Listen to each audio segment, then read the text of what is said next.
my God. They found me. I don't know how, but they found me. Run for it, Marty!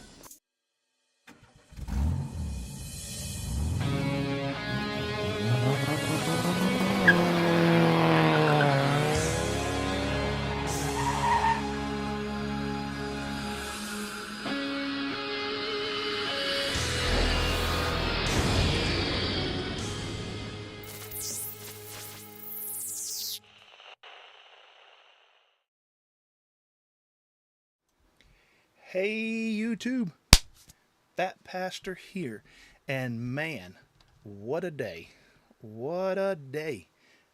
It has been a long anticipated July the 1st for me and the channel. If you don't know already, I can now talk about it. My review of the much anticipated HDzero Goggles 2 is out. It's up on my channel. There was a embargo. We could not talk about it, so it wasn't one of the things that I could release any information about to the members, but it's all on the channel now. J on E Loco 619. What's up everyone? Sign of the horns. Go on there, and I guess I need to pop the chat out because YouTube does its thing and it doesn't like me, evidently. Let me see here. What's the problem? Manage extensions.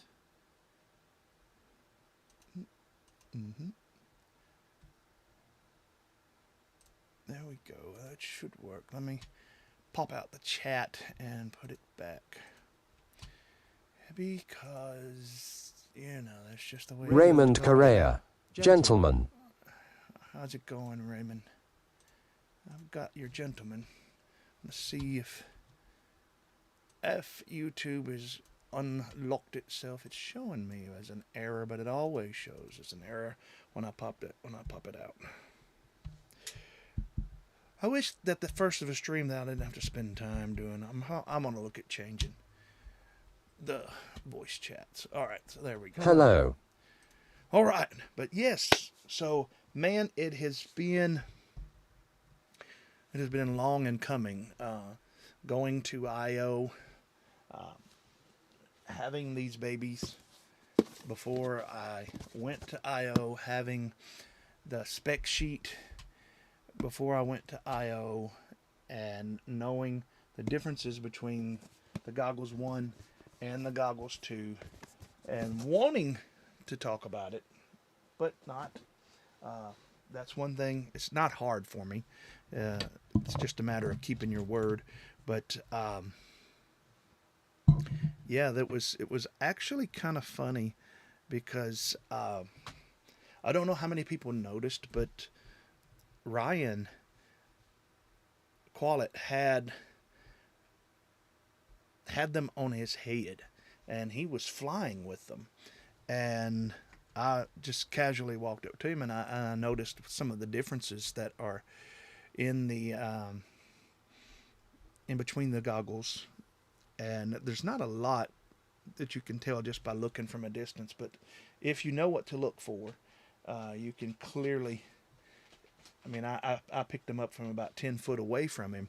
So, yeah, it was actually funny. I mean, I don't know how many people, if anybody, noticed that he had them on, but it was actually kind of funny. I did, and there was no one around him, so I was, asking him about them, and I don't think I did ask him if anybody had.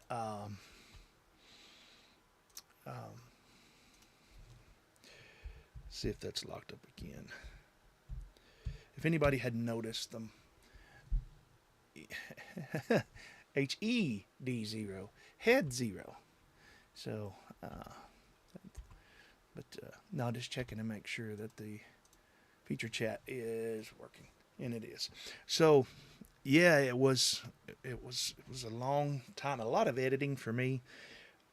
I prefer on a review, especially if something that I'm thinking about buying. I prefer long form content, as you could probably see if you did watch the video, if you did watch the review. I like that. If I'm going to buy something, I'll go and I'll watch all of the people that I trust, and some that I even don't, to see if to gather as much information about a product as I can. And I was excited for it to drop today, but I was also so busy just running and doing things, getting ready. There's so much stuff that has to be done for the championship coming up in October. There's a lot of work, and it's not stopped being a pastor. I had someone in the ICU, someone in the ER today, and on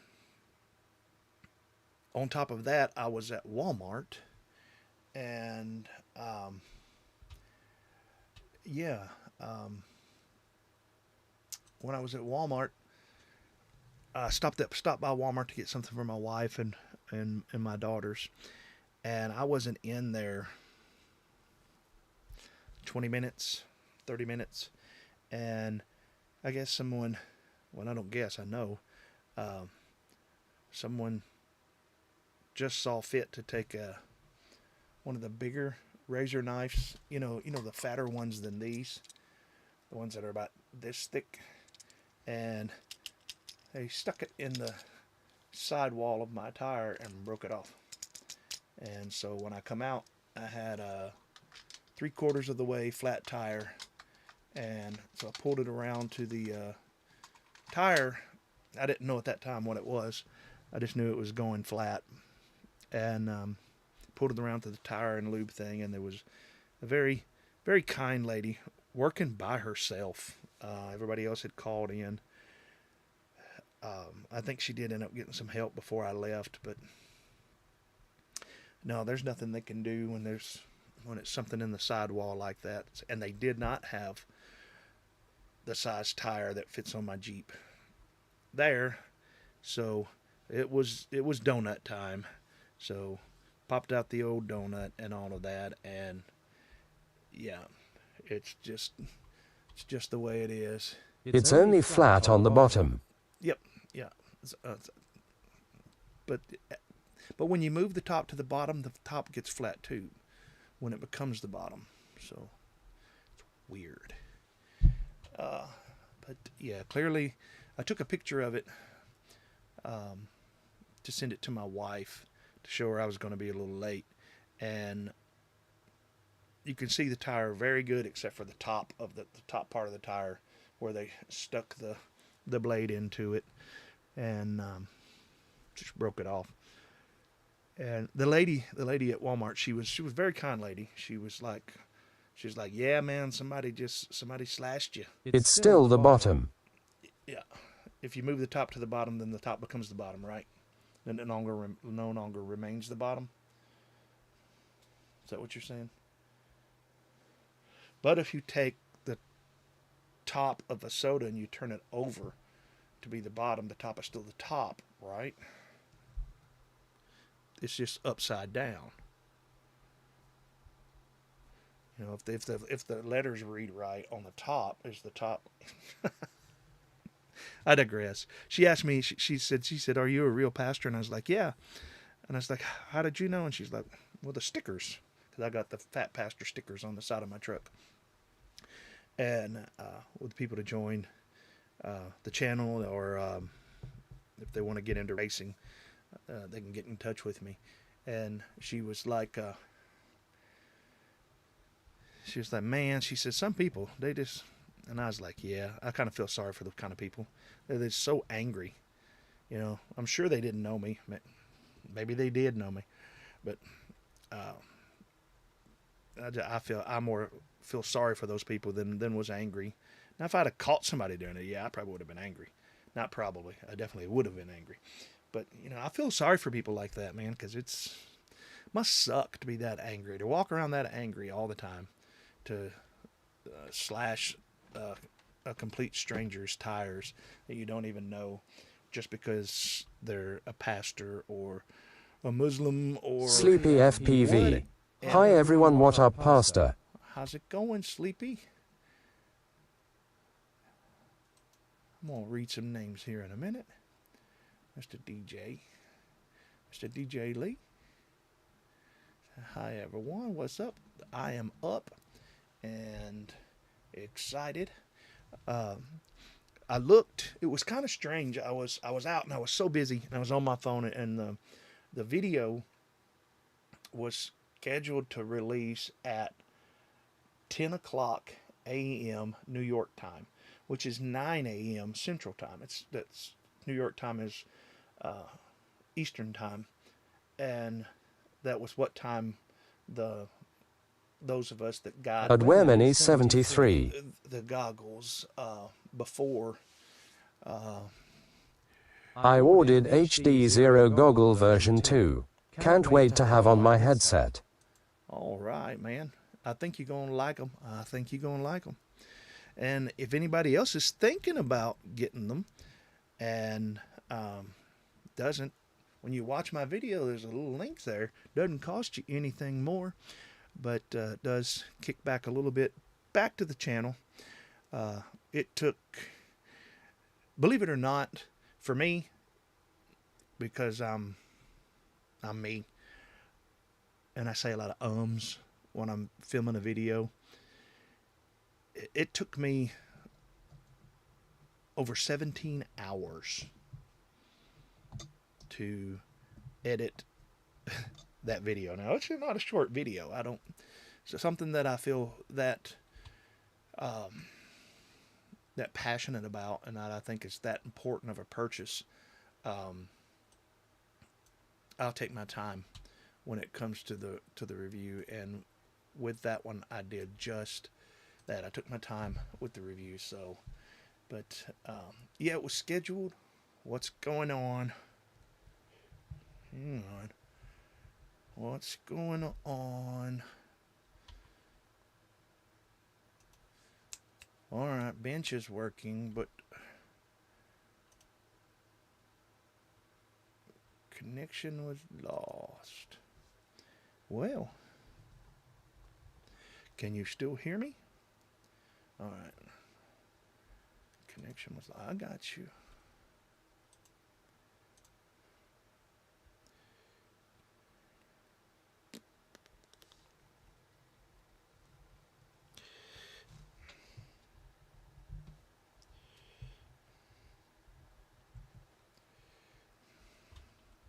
Give me just 1 second. You guys can hear me, see that I'm still here. My main camera just froze up. Thank you. You still hear me. Good.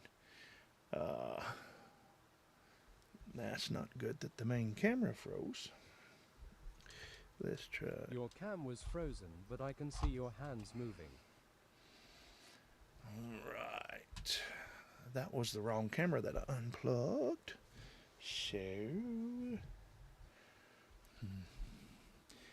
yeah, that's my Insta360 link. They keep doing updates on it, and it keeps screwing up. And I hope that it's not what I'm fearing it might be.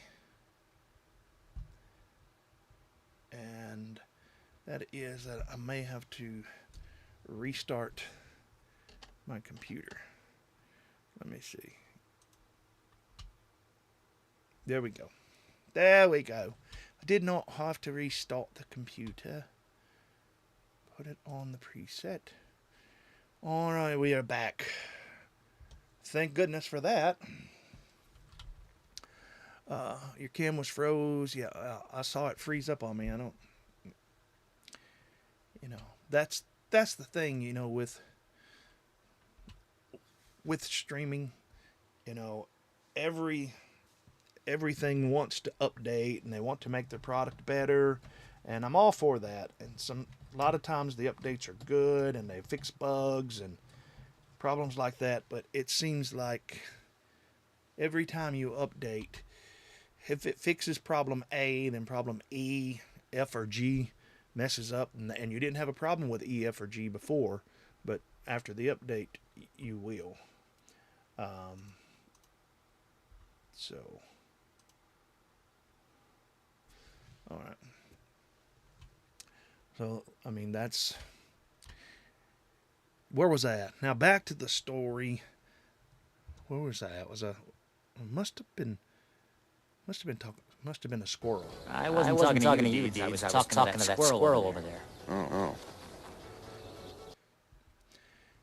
I have a question for you. Was that echoed audio?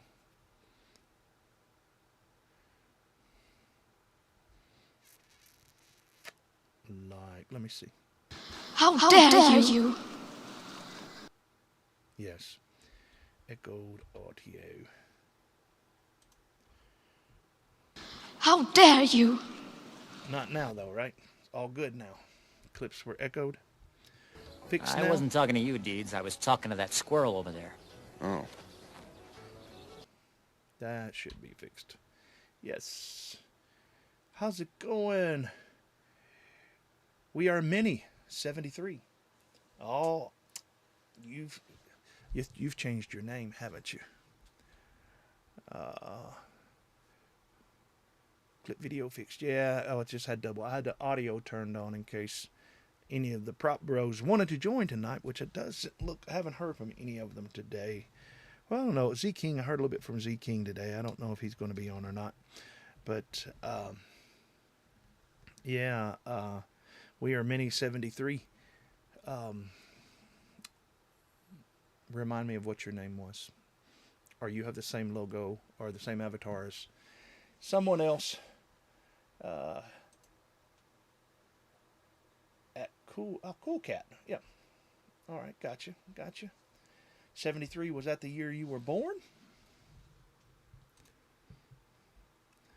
Because I was born in 74. Still, I'm waiting for your mail call. I remember your last Thursday live. Laughing face. Mail call is coming. I've got a stack of stuff. Right, 1, 2, 3, 4, 5, 6, and probably 7. At least six things that I.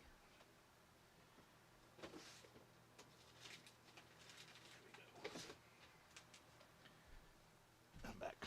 Forgot something that I put away from last week because I didn't want to talk about it because I ordered them because of the V2 goggle review, and they come in the mail, and I was like, I can review that. I could talk about those. And then I got to thinking, wait, if somebody asks me what did you order those for, then it put me in a situation that I didn't want to be in. So I just didn't go there. And if you have not watched my HDzero V2 video yet, go watch it. Comment on it. It's important to comment. If you see there was nowhere near as many people involved in, how's it going, Mr. McShaky? You notice there was nowhere near as many people involved in the release of these goggles this time, and for me it's a passion of mine. I love HDzero, so it's not like work at all for me, but the people at Divi Math, Carl, great guy, Ryan, great guy, they HDzero, they like to hear from you. They like to hear what you think. If you like long form content, one of the things that's changed for me on and I was trying to do it. I've got to go back and watch a video about it because I ain't been home from the whole tire slashing debacle thing very long at all, and had to shower up because messing with tires and all of that, changing tires. There will be a giveaway tonight. Remind me of that. I mean, I can go ahead and show you guys. It's not going to be a pick your poison giveaway. I have a prototype that I am going to give away, and it is this. As you can, it's not going to be a surprise after tonight. I'm looking at companies to make a PhatPastor radio strap. This is one of a kind. There is no more like this one. I did decide not to go with this company. It is a strong clevis. I prefer to be able to unclip in the middle of your, about right up from here. But this is a one of a kind. Let me turn it around where it's not backwards. One of a kind PhatPastor neck strap that I will give it away to someone live on the stream tonight. So stay tuned. Don't drop out here in just a little bit. Stay tuned, and you'll see that pop up, and where you'll have to enter a certain word, and then you'll be entered to win the one of a kind PhatPastor strap. Now, will there be other straps similar to this in the future? Well, I hope so. I hope that I'm able to find a company that will make one that I would use. And see, that's the thing, that this company right here, I could make the most amount of money per neck strap, or get the most bang for my buck, I guess, if I went with this company. But I don't like it. I'm not going to be using it myself. So if I'm not going to be using it myself, then it's not a bad strap, don't get me wrong. It's just not the one I'm going to go with. The one I'm looking for has the releasable clip on it, and if you've seen me use my radio, you'll see that I do that. I leave my neck strap on, and I just unclip the radio and set it down. So it is the most beautiful neck strap. Look at that. Look at that, man. Look at that fat mug right there. So yeah, it's marketing, baby. I've already talked to 2 or 3 people that have already said, I want it. I had one guy said, I'll give you $15 for it. And I was like, no, I don't want to do that. I just want to give it away on the stream. It didn't cost me anything, but it'll cost me to ship it to you wherever you're at. And shipping just seems to keep going up.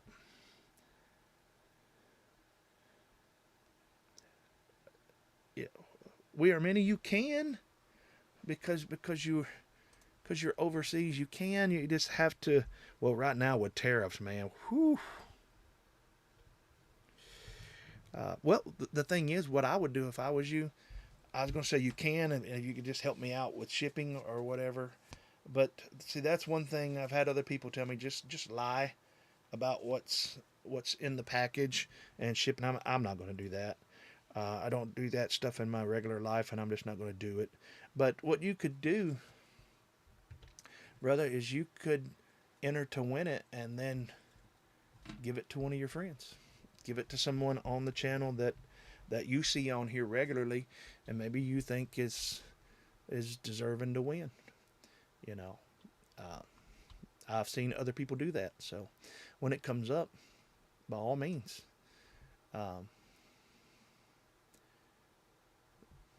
Go ahead and enter.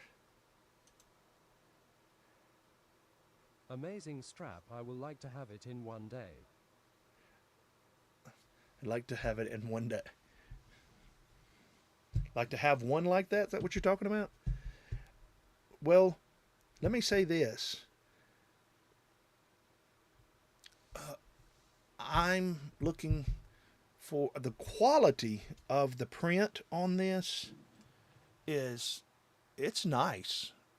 The quality of the strap is nice. I didn't want one real thick and real heavy or anything like that.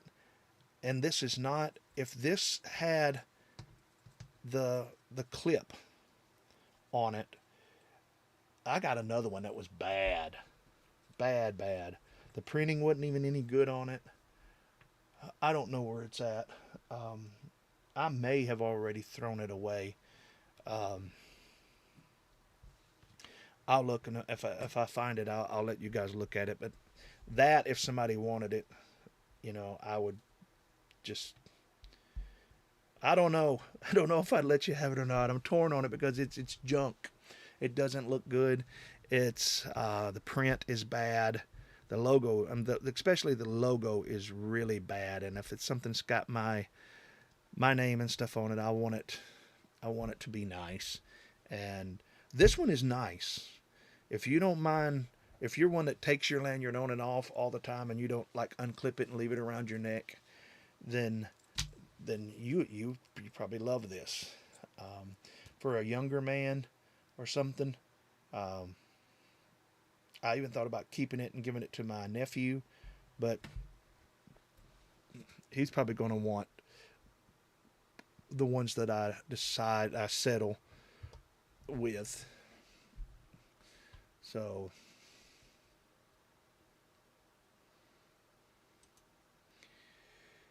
yeah, if I won by a giveaway raffle, yeah, I would be happier. Yeah, I mean, you can, man. Are you making another strap with unclip in the future? Am I making another strap? I'm looking for a company that will do it. I did find a company that will do it, that will put the strap right here and print it up for me. But their cost is crazy. I mean, it's literally, let me do the math. Around 7 to 8 times what this strap right here would cost me to produce. So, that just to put a plastic clip in the middle of it, was this company here doesn't do that. So, I wish they did, and if they did, I would go with them. Yeah, you can just I mean, the clip that's on it is not bad. I mean, it'll snap. You can just my finger's not in the way. You can just click.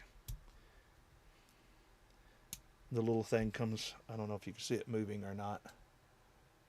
You can just slap it right on it, and it's spring loaded, and you can just clip it off and take it right off. But it's,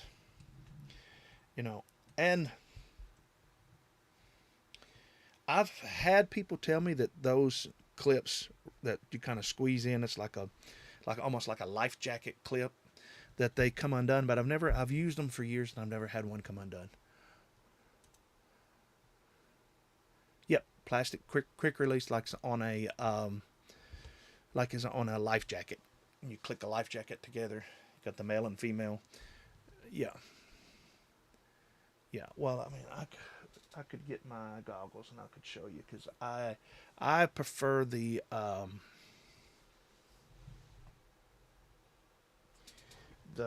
Team Black Sheep one. That's the one that I normally use. Let's see if I got one back here.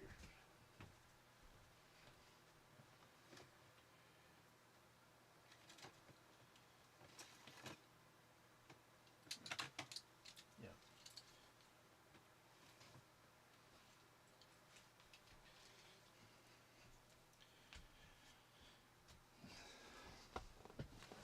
And I think I just might ask Zotek where he gets his. This right here. This is what I'm talking about.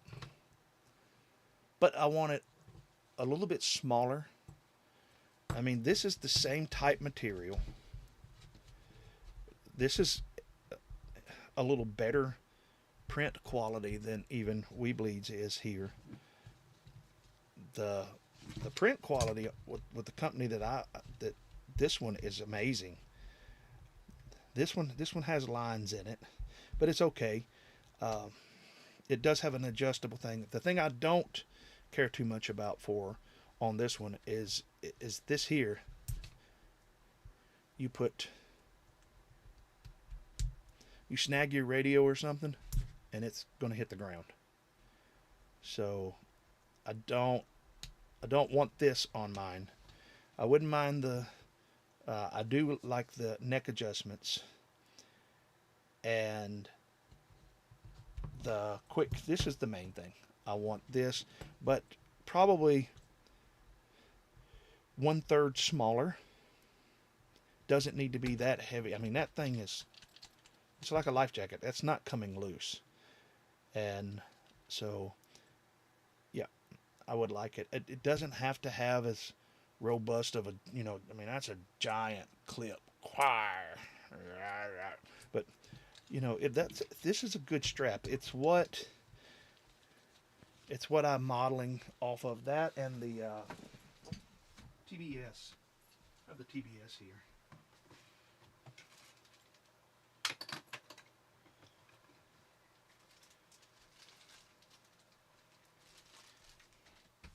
Anything that I like and I use as my main go-to, I have spares. Yeah, see, even this clip's a little big. It's still a little big.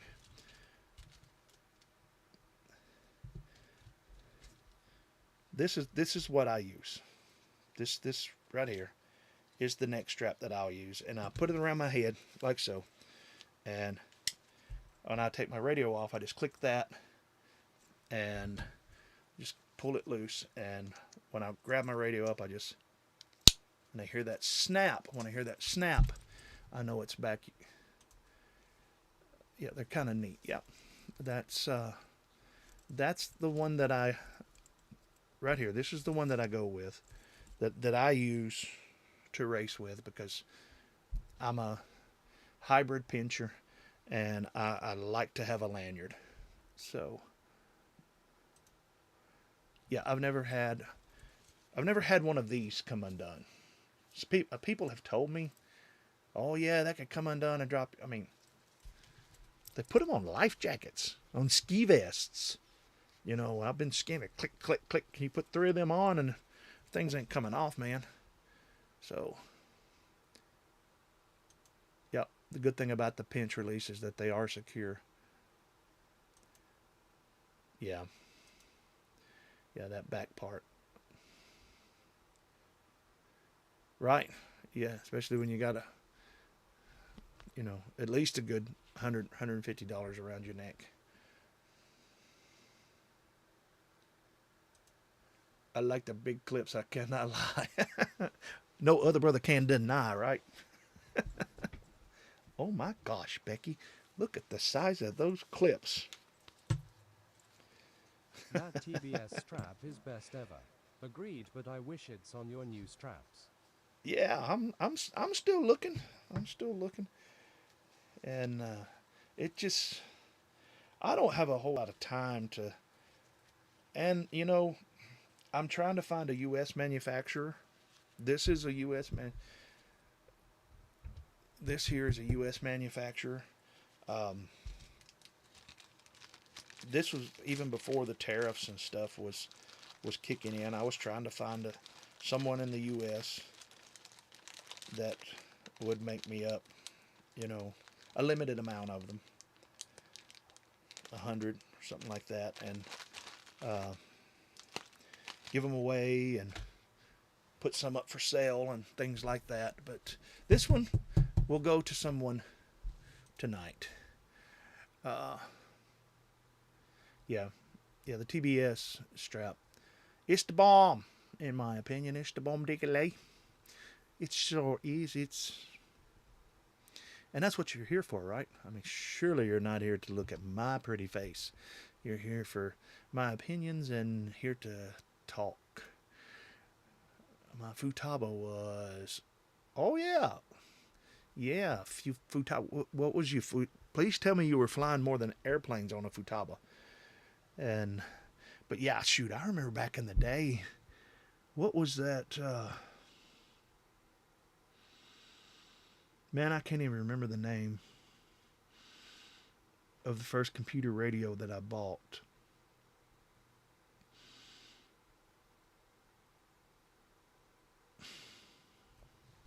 It was for airplanes. I can't remember the name of it. Everybody was flying them, though, but it wasn't a futaba.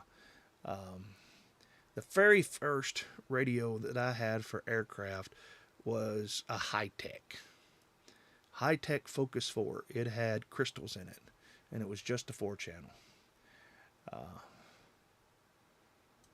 Virgins. No. I can't remember the name.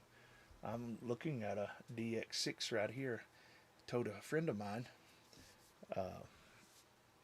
that I would try to find him one, and I did.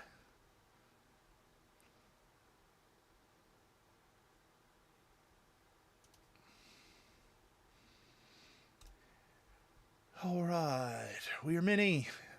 I've flown Heelys, scale gliders, electric motor powered. Yeah. If I remember, you've been into a high-tech Focus 6. What was the other radios that were out? Gosh, back in the 90s, and everybody. I've still got mine in I still a have my box. Futaba. My first radio was a Craft. I still have mine in a case somewhere. I can see it, but remembering the name of it just eludes me. It was not a Spectrum. I don't remember what it was. JR. That's right. It was a JR radio. That was, yep, it just come to my brain. Just like that. They weren't that expensive, but they were pretty good radios.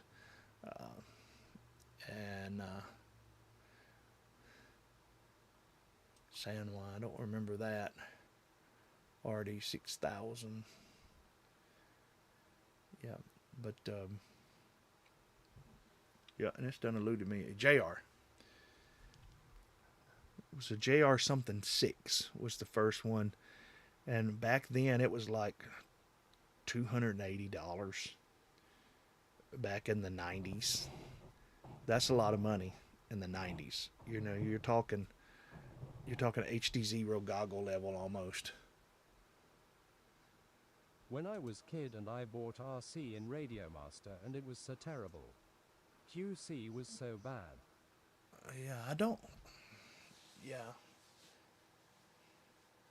There was some bad ones. I don't remember them, the names of them. They're not coming around to me, but there was certain radios and gear that when we were at the flying field, if somebody broke one out with a 40 scale or larger nitro plane or something, and they had that radio gear, we was just like, time to pack up. And because, you know, they were coming down or running into something or whatever. 35 hertz, I think. I remember someone showed me their JR transmitter at the Flying Club years ago. It was the first cheap modern computer radio. Yep. Yeah, well,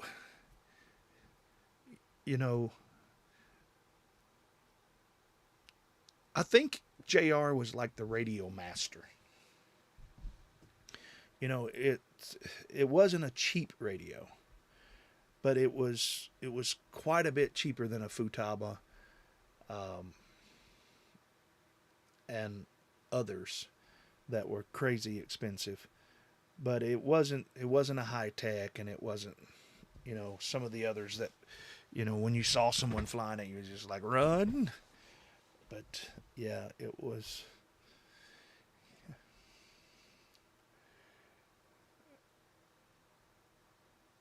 Yeah.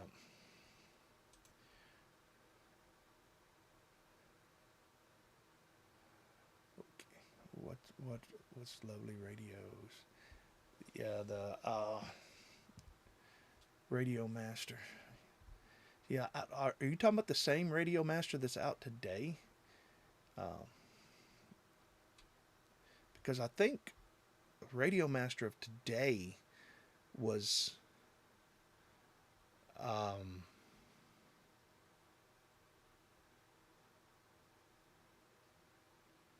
Jumper, right?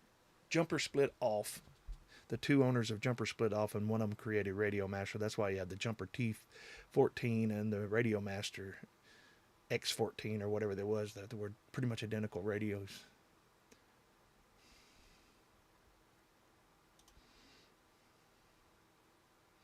Yeah, it it was clearly, you could tell that it was it was a well-made plastic shell, where some of the Futabas had machined aluminum and stuff on them, but it's back then, man, you had so much slop and servo horns and in your servos and all of that. There was maybe in helicopters, because I did fly some helicopters. Never flew competition level helicopters or anything like that, but flying airplanes for the most part, even 3D airplanes, you still had so much dead band in your sticks. That represent our frequency back in the days. That's right. Yeah, and some of us got like real shifty and bought the little plastic inserts that went over our telescoping antennas that you would put on it, and it would hang down, and it would be like number 63 or 84. I remember I had number 63 and 82. My brother had 84. Yes. And had the little swivel with the little remove before flight flag on it that you'd hook right onto the end of your antenna, and it would actually blow, because it was so light, like a little piece of ribbon, and you could see which way the wind was blowing, because you had that antenna stuck out like 3.5 foot in front of you. Yeah. And you had to take your AMA card with your name on it, and you went to a board full of clothespins, and you would clip your AMA license to a clothespin that had a number on it. And before you turned on, you'd have to go to the frequency board, and make sure that no one, Radio Link. Yeah, Radio Link. Yeah, that was one. That was one of the ones when somebody come up with a Radio Link, it was like, let's go. It's time to go. Time to pack up your stuff. So yeah. And that was, there's still that kind of flying going on, just not as prevalent. Radio Link. Yeah. That's the problem. It didn't keep a link. They should have called it Radio Unlink. So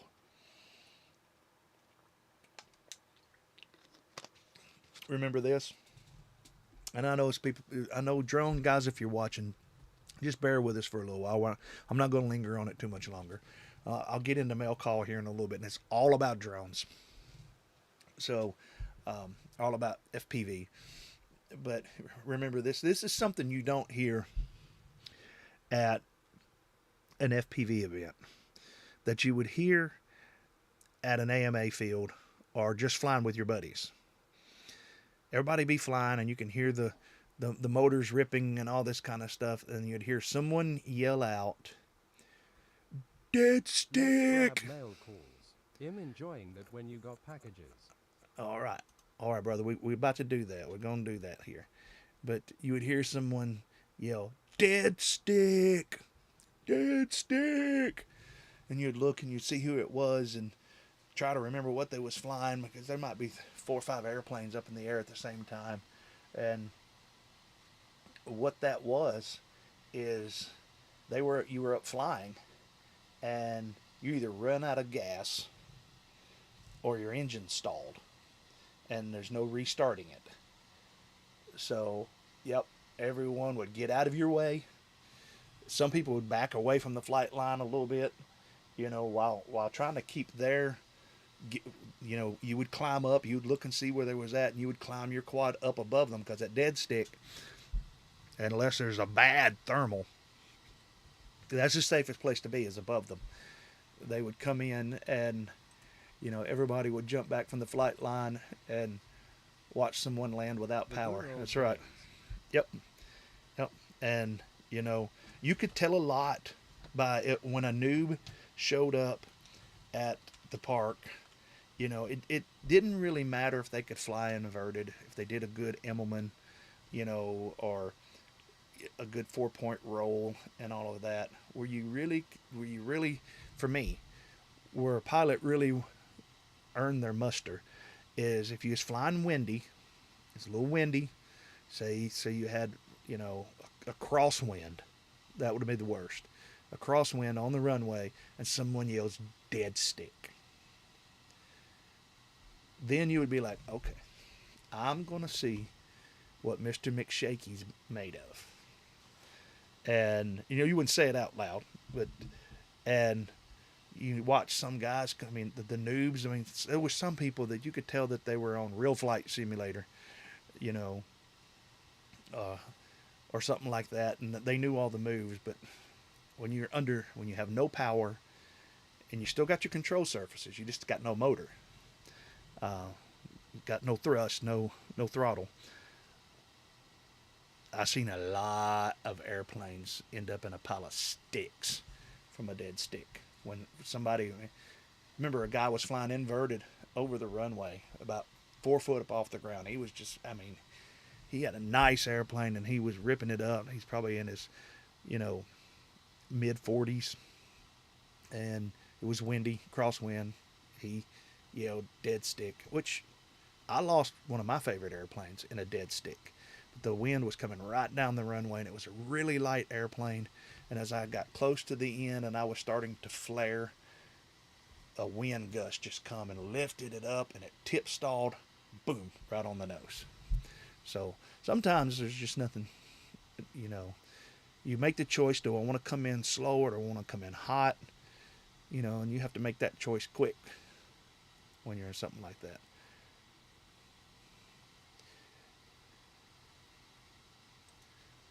I crashed every time I went to the field. See, I didn't crash a lot. My brother was one. He'd crash about everything he had. But yeah, it was good times. The smell of burnt nitro takes me back 45 years ago. Back in our days, fly CRSSHH. Yeah. You remember the first simulators that looked like they were made out of a metal light switch conduit box? Yeah. Oh yeah. Yep. We used to make. I could talk about this all night long. We used to make dogfighting airplanes out of aluminum gutter downspouts, and the pink foam from Lowe's, like you use to insulate your house, the thick foam, when you would carve it and put an airfoil on it, cover that with packing tape, give it crazy dehedral on the wings, and we would use, at first it was aluminum rod before we started going, just an aluminum rod that you would screw to the to the gutter. That was your fuselage, a metal gutter, and you put your horizontal and vertical stabilizers. Some guys would build V-wings and all of that, and the object was to cut the ribbon, but it was more really just chop somebody's tail section off or break their wing off or something, because it was more like bumper cars up there for us. Yeah. Right. Oh, I can talk about it. We all day. I had to see them back in those days. It was so expensive. I'm talking when it first came out, probably 95, 97, 98, somewhere around, maybe even a little bit later than that. The hobby shop had it. And I guess Real Flight or whoever come up with it, give it to them. And I would go in and fly that a little bit. Yeah, slope soaring off the backside of the dam. That was one of the best. See, think about what we used to do with unmanned UAVs, as they call them. I mean, 9 or 10 of us would show up at the dam. We had the dam, got the grass that slopes down to the spillway and all of that. Well, the wind would blow up straight up that slope, and you could sit with a good glider. You could sit and fly all day if you wanted to, until your packs inside of your airplane started to go dead. So back then, if you had a good glider, and had a decent pack in there running your servos, you'd get 15-minute flight times easy. So crash, rebuild, and fly again. Yep. And the rebuild took a lot longer than it does with drones. So, all right, we had Zaggies that were foam fighters. Great fun. I don't remember them. One of the things that always just enamored me, and I never built one, would go to the swap meets and stuff, and you see those real old guys, and they would take tissue paper and just the thinnest balsa and make these airplanes that literally flew like this slow through the air. I am not exaggerating on the speed. Had a prop, and it would flip it, flip, flip, and it just had like a rubber band, and it would flip it slow, and the thing would just float through the air. And those were great. I always wanted one. I never got one. Never built one, because hanger rash was always a problem for me. I damaged more airplanes with hanger rash than I ever did crashing them. Good thing about uplifted as foamy is you could fly as much as you liked. Yeah, until the battery that was running your servos would run down, But you could, you could fly for a long time. They still make the Zaggy. Had to use separate mixing chip, but went between the receiver and the 2 servos of VTEL mixing. Oh yeah. All right, guys. I'm going to move along into something. It's mail time. Mail time. Mail time. Mail time. Mail time. Mail time. The mail's here. Here's the mail that never fails. Makes me want to wag my tail when it comes to mail. It makes me smile to think my friends say, I wonder what's in the mail today. What's in the mail today? What's in the mail today? I wonder. Mail call. Come. This one's from your mom. Ooh. Is anything from me? Oh, I got something for you. That's from my sister. I recognize the handwriting. What's in the mail today? What's in the mail today?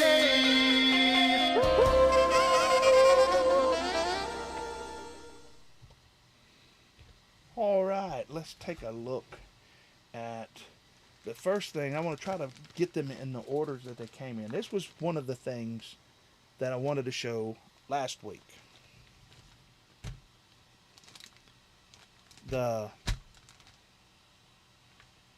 This is my favorite foam pad. This one, they didn't send it right. This one was supposed to be just like this one, but gray.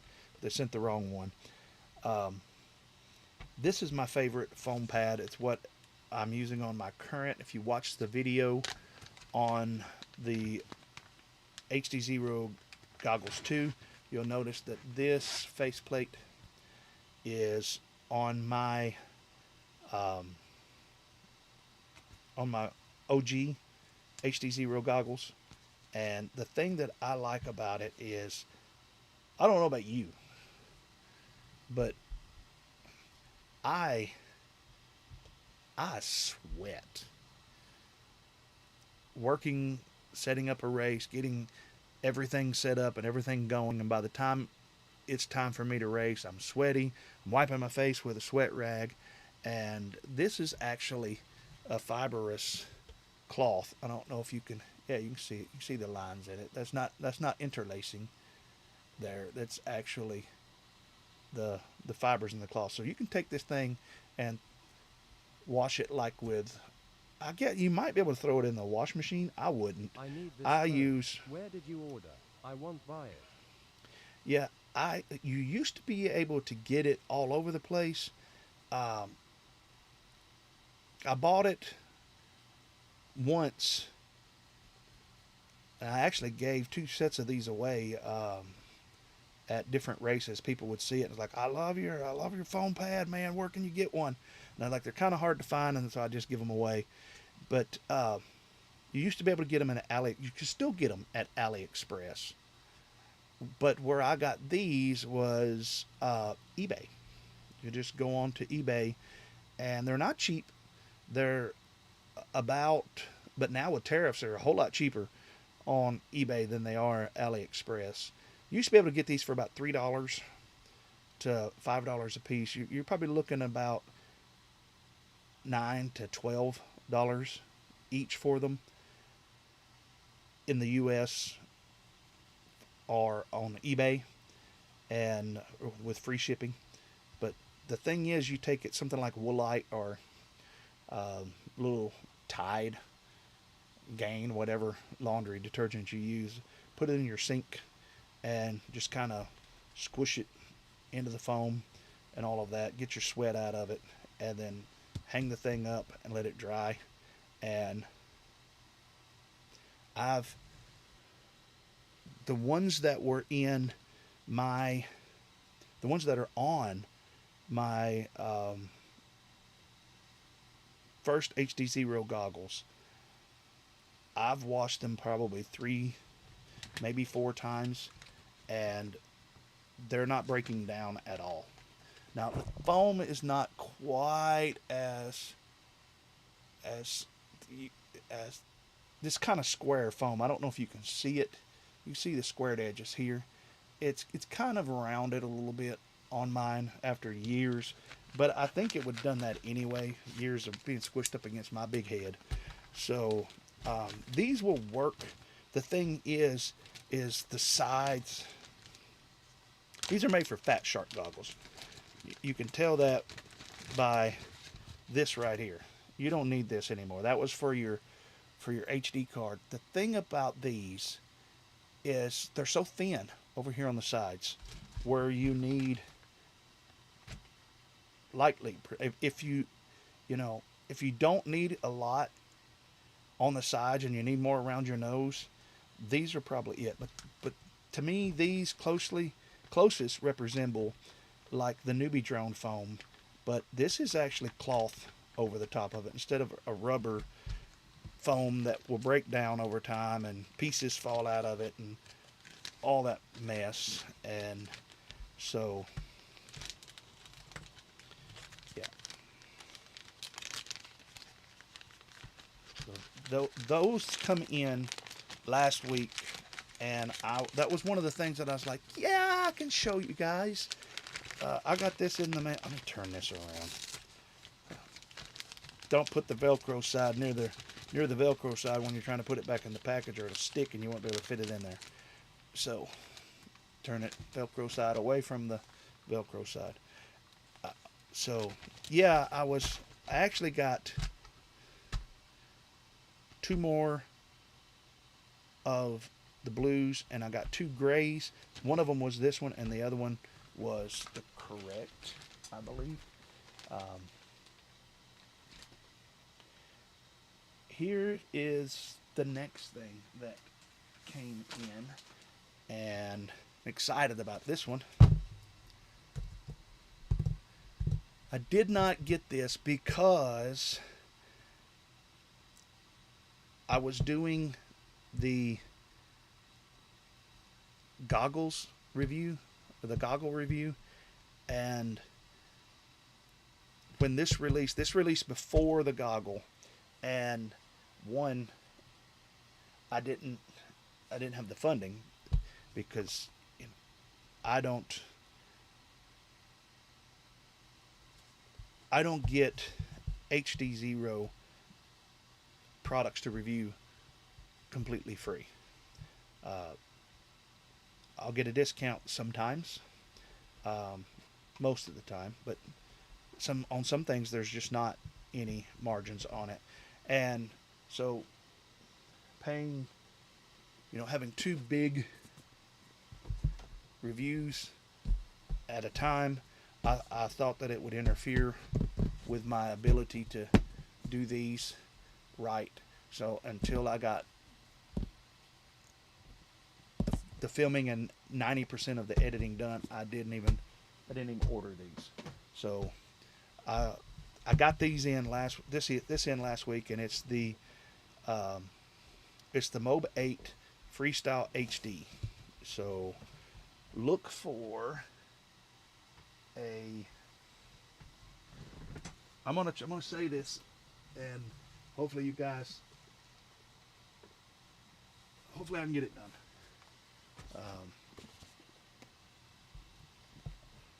A comparison, a more accurate comparison, I think,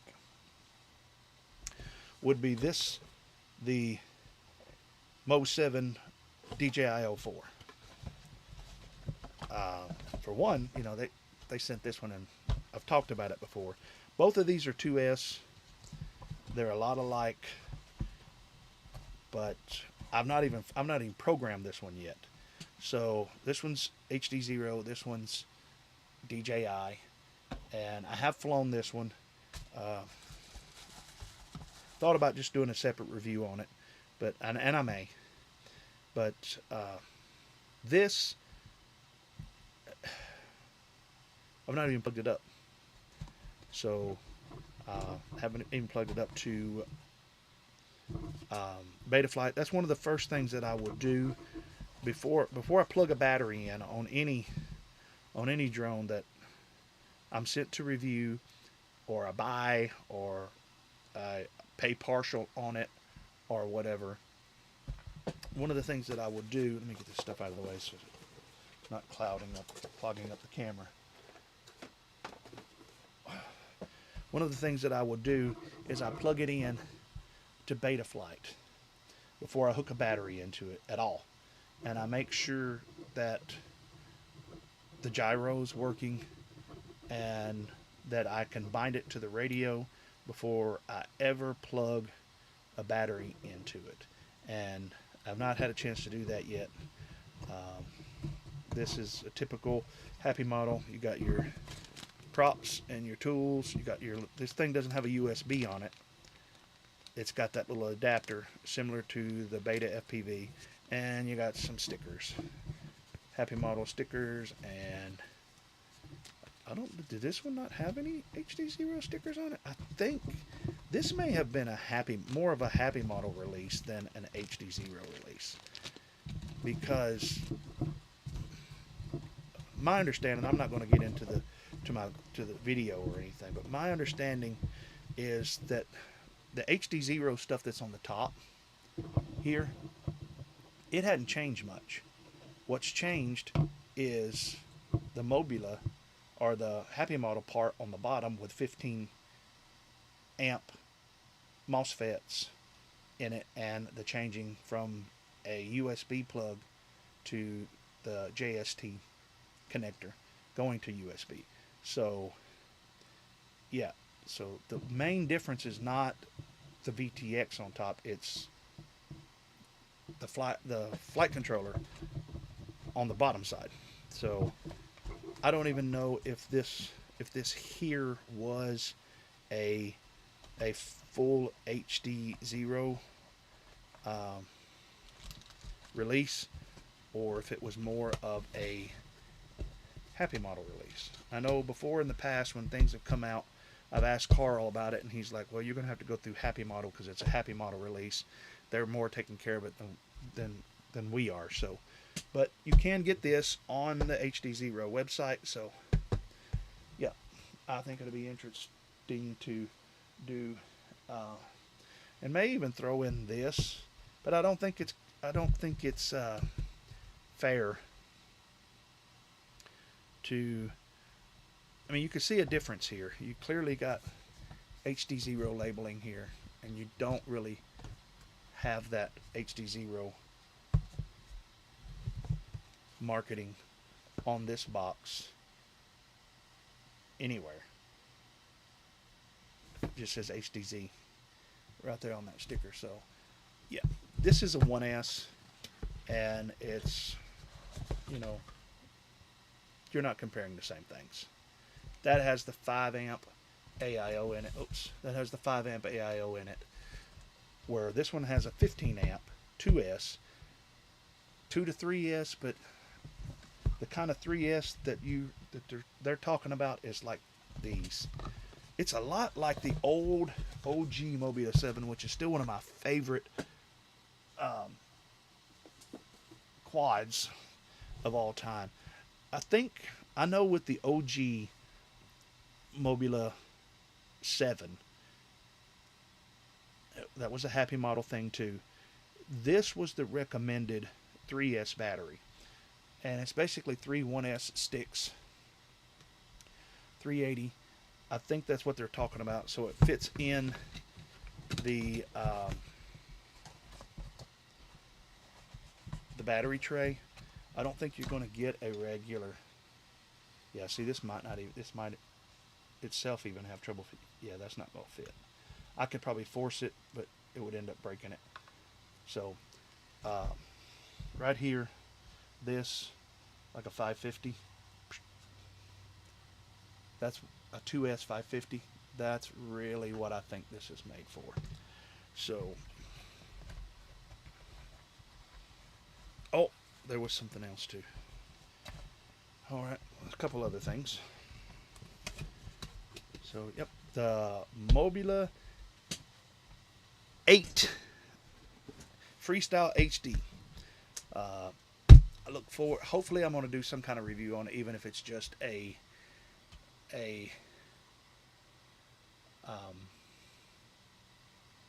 just a quick one.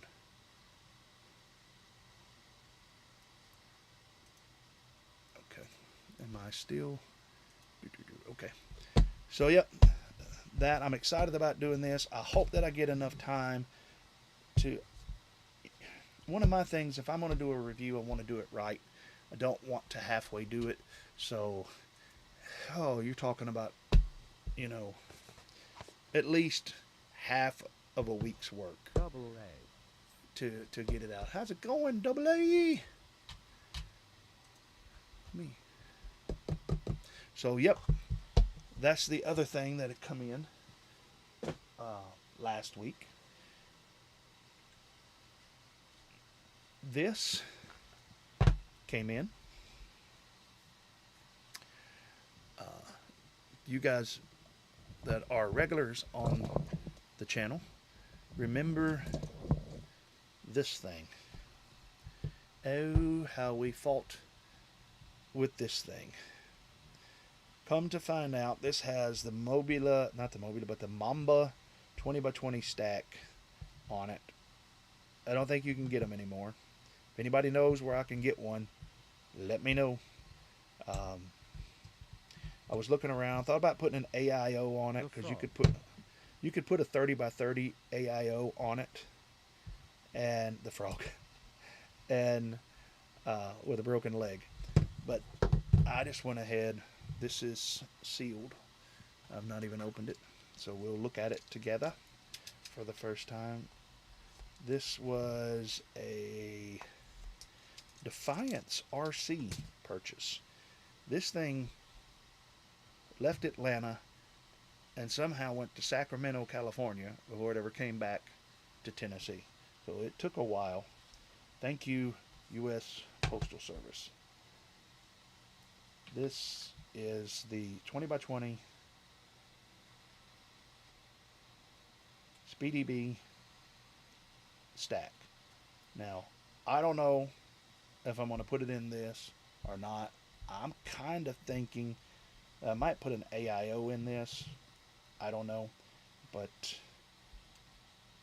I went ahead and bought this in case I do want to put it in there. I can get this thing going. I'm intrigued by it. I do want to put HDzero in it because of that canopy and all, and just see. I think it's probably a 3.5 inch, which is about the biggest that I like to fly. So I've got a stack that will work for it. It's got 20 by 20 or 30 by 30 mountain holes in the bottom of it. So still may buy a 30 by 30 AIO. Don't know for sure, but I got this for that. And Har my neck of the woods, Sacramento. Sacramento. I think they was trying to send it to you, Raymond. That's probably what it was. So it was like Raymond's been talking about needing some stuff. So then this. This came in today. This is the freshly out of the Amazon package, and it is the V-Fly Toothster. I didn't really realize it until I ordered it that that's what this thing is called. It's called the Toothster. Kind of sounds like a toaster, and I don't really charge from like a huge battery, so I bought the power adapter, and we're going to see if it charges these. I don't know if the amps. It's an Amazon purchase, so I don't know for sure if this is a Crazy Pony. It says it does up to 6S, so I'm sure that the amps are there, but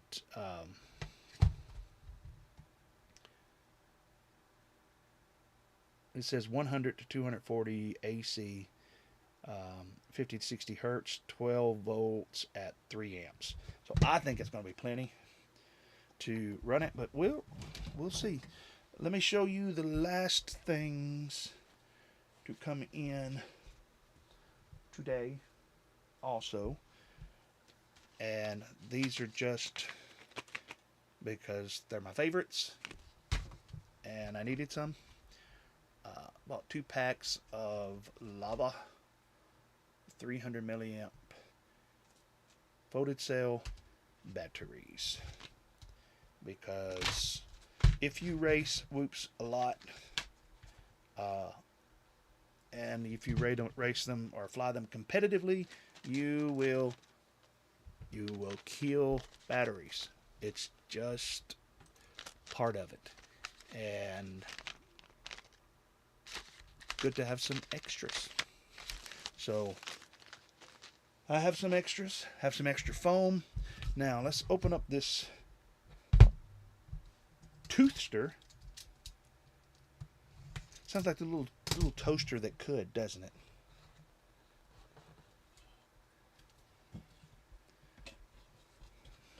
Oh, let's go back to the bench.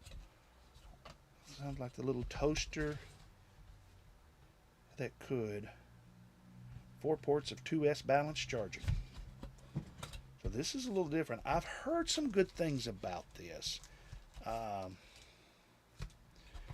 Well, actually, I'm just going to say it like it is. The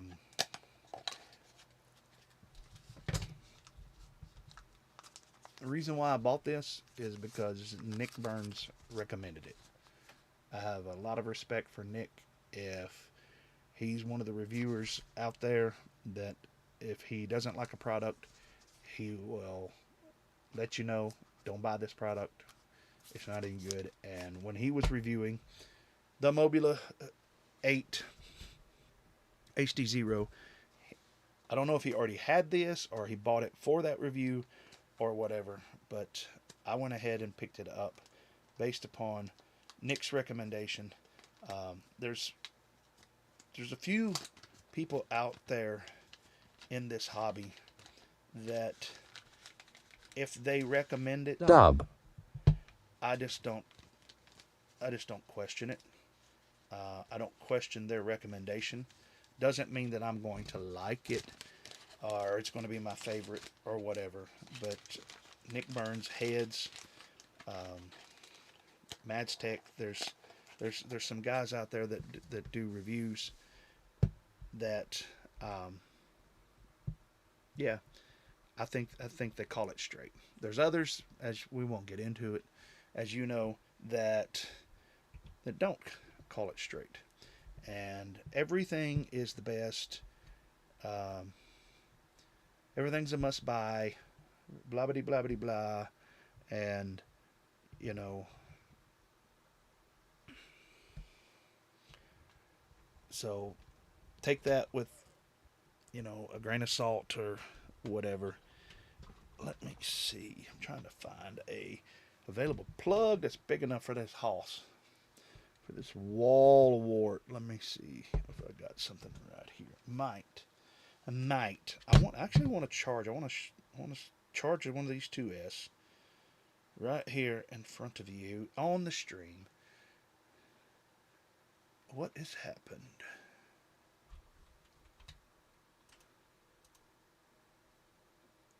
Okay. So, okay. Let's see that. Give me just a second to move stuff around. Are you guys like me? Your bench just seems to get smaller and smaller. Or is it that Leon's getting larger? The fog is getting thicker. And Leon's getting larger. Anybody know what movie that's from? One of my favorite all times.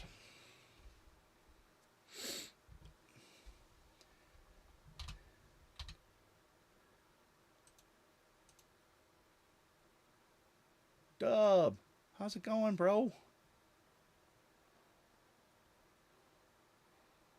We fly is the best. Welcome, brother.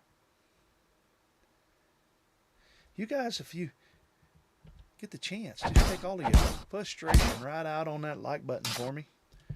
And we are all lit up with colorful readouts. You're not going to be able to see everything, but if I tip it to the side, you can see it a little bit. It's got a full color LED. So let's plug in a couple of 2S. I know one of these, I haven't marked it yet. One of these is just about dead.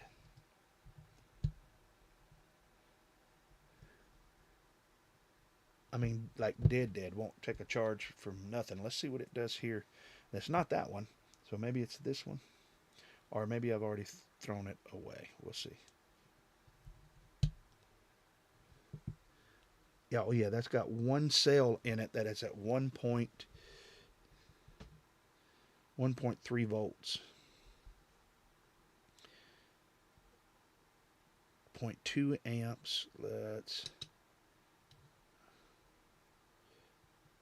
3.5. Let's see what happens.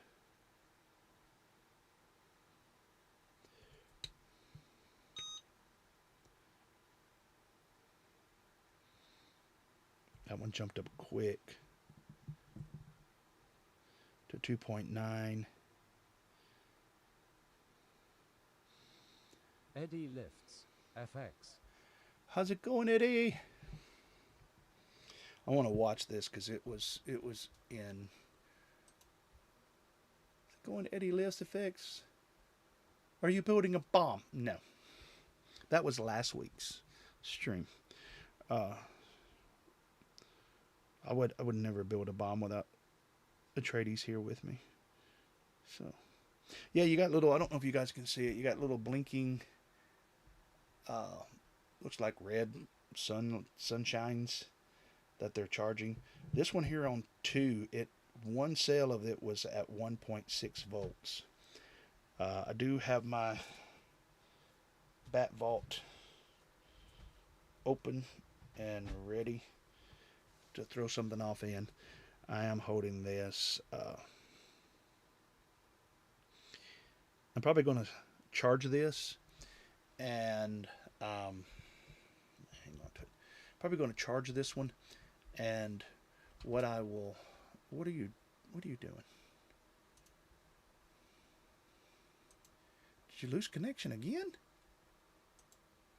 No, you did not lose connection. You just think you lost connection.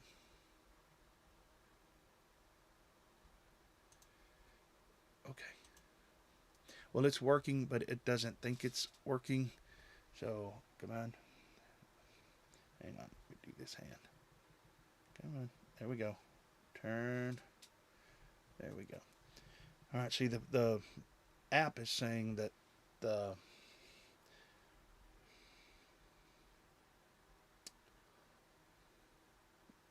Insta360 link is not working, but it appears to be working. I'm hanging on to this one. I just want to hold it, make sure it doesn't start to puff or get hot or anything like this. I'm going to charge it, and then I'm going to take it outside and put it inside a cinder block and let it spend the night. What did you... Oh, you missed it? Yeah. You can go back and watch it. You know, all of them. Welcome to the channel, Eddie. If you're new to the hobby or you're new to the channel, if you would consider hitting that subscribe button, that's kind of like leaving a tip, and it helps out a lot. I recommend that to all of your FPV friends, whatever, drone friends, that you subscribe to them. That way it pushes the hobby out. Well, that way YouTube will push the hobby out further, and they'll reach more people. So if you can do that. Did I have any audio on the... Oh yeah. Just take all of your daily frustration out on that like button of mine, and yeah, and I will be appreciative of it. That's how we roll around here. You listen. I sit up and act goofy and show you guys what I'm reviewing and what I'm buying and what I'm building and what I'm restoring from you know, I'm hoping, let me say it this way, I'm hoping that if the tariffs continue, that there becomes kind of like a niche part of the hobby. You know how we've all got buddies and stuff that like to take old cars and restore them back to, you know, mint or at least running condition. That's what I plan to do. That's what I will do with this 2018-2019 3.5 inch. We've just dubbed it the Frog. So we've done a lot of testing on it and found out that the motors are good, but the ESC, it does have a bad set of pads, I believe it is, on the ESC, which causes one of the motors to twitch. So don't know whether I'm going to go with a 30 by 30 AIO, or if I'm going to go back with, I'm leaning more toward the 30 by 30 AIO and putting the old HDzero 1 watt on it because of the canopy intakes. I mean, look at this thing. It's like it's got a scoop fan for a blower on the hood. As this thing's going forward, it's gonna catch some air, or it would be like that. It's gonna catch some air and just channel it right down onto the VTX. So if you would like to see me put a 30 by 30 and the big HDzero on the Frog, give me a thumbs up. If you'd like to see me put a 20 by 20, a thumbs up in the chat. If you want to see me put a 20 by 20 stack on it, which is like what it's got, and just a regular light VTX, then give me a thumbs down. Thumbs down for the 20 by 20 stack, and a thumbs up for a 30 by 30 AIO. So, or maybe even a 20 by 20 AIO. I think I've got a Hack RC 20 by 20 AIO that is up to 6S. Let me look. I don't have my bifocals on. Yep, this is not getting hot. It's not getting puffy, but I bet because it was down to 1.6 volts on one of the cells. I don't know how it's obviously a sign of a bad cell. So we will see. I have taken and brought some back. 1 and 2S. Usually, I don't know though. A 2S, 500 milliamp or 525 milliamp. Oh yeah, see, I got an X on it. I didn't see that. See, I put an X on it right there. This can still cause a pretty gnarly fire, so you got to be careful. I am testing out the Toothster that just come in the mail, and it's only charging by the balance ports, and it seems to be doing good. It does have storage. It's telling me that this pack in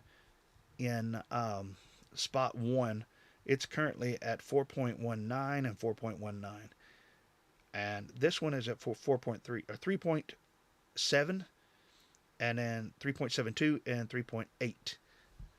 So still, if it can hold that, what I'll do is I'm going to charge it back up, and I'm going to take it outside and put it in a cinder block out away from the house and let it sit overnight, and I'll come back in and put it on the battery tester, and if the cell that's bad holds stable, then it might be able to be restored.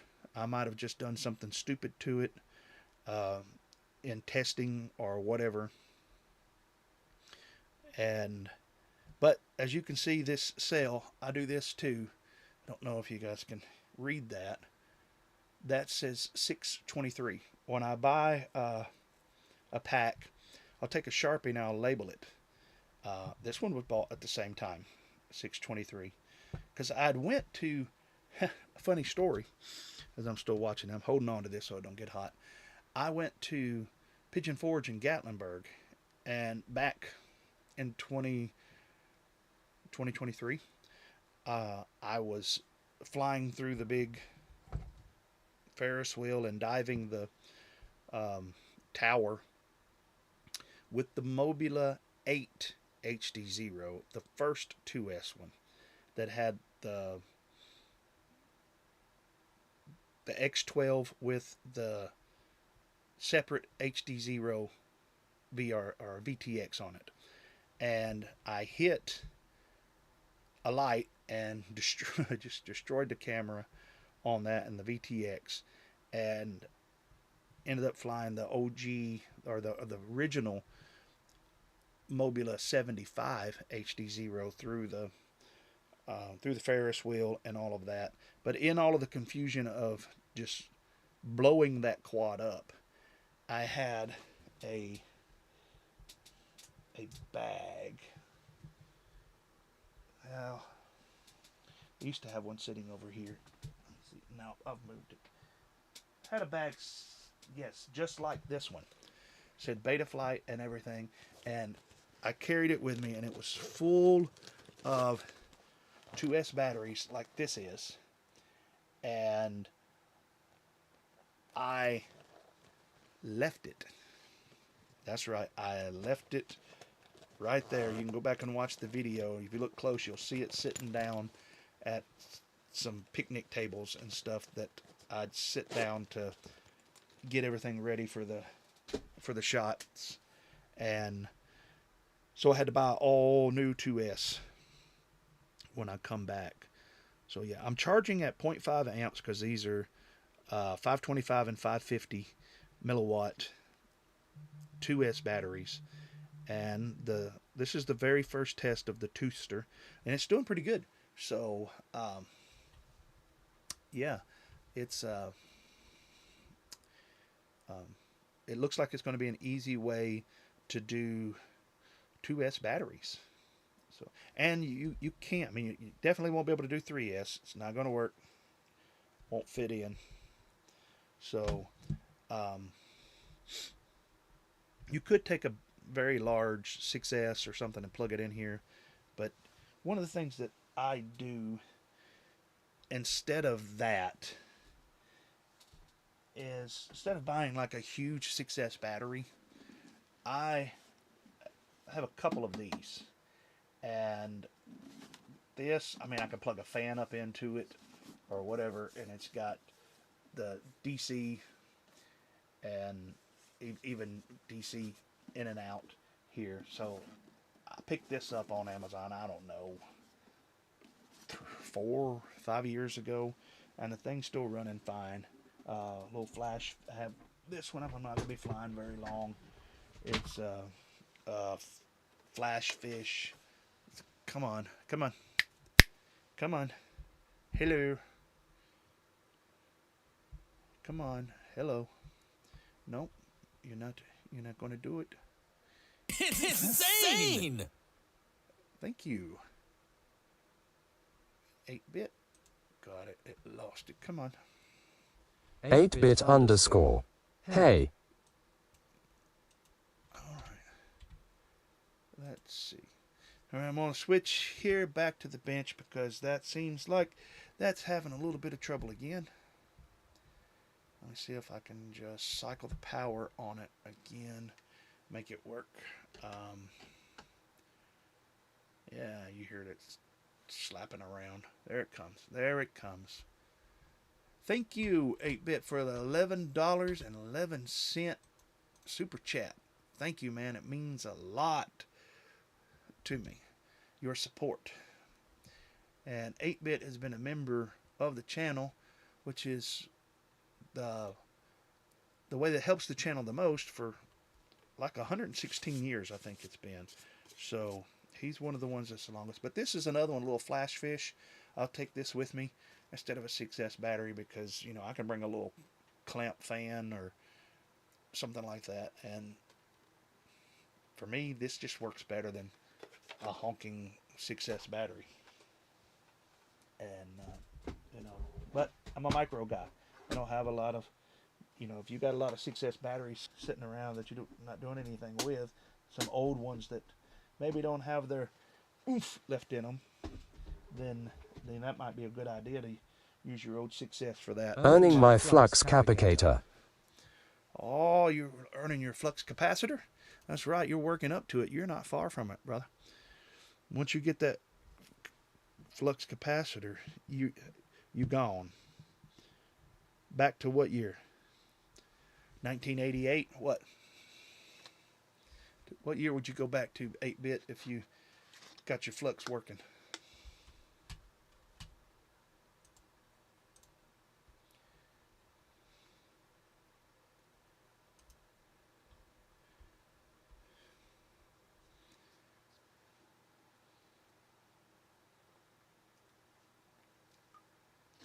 IDK can go whenever, right? Oh yeah, once you get that flux capacitor done, whatever, you know, back in your timeline, don't don't pick anybody else's, because that's just not the way the storyline goes. I don't know, but I guess number Travel anyone's. 3. I guess it was 3 that they went to the Old West.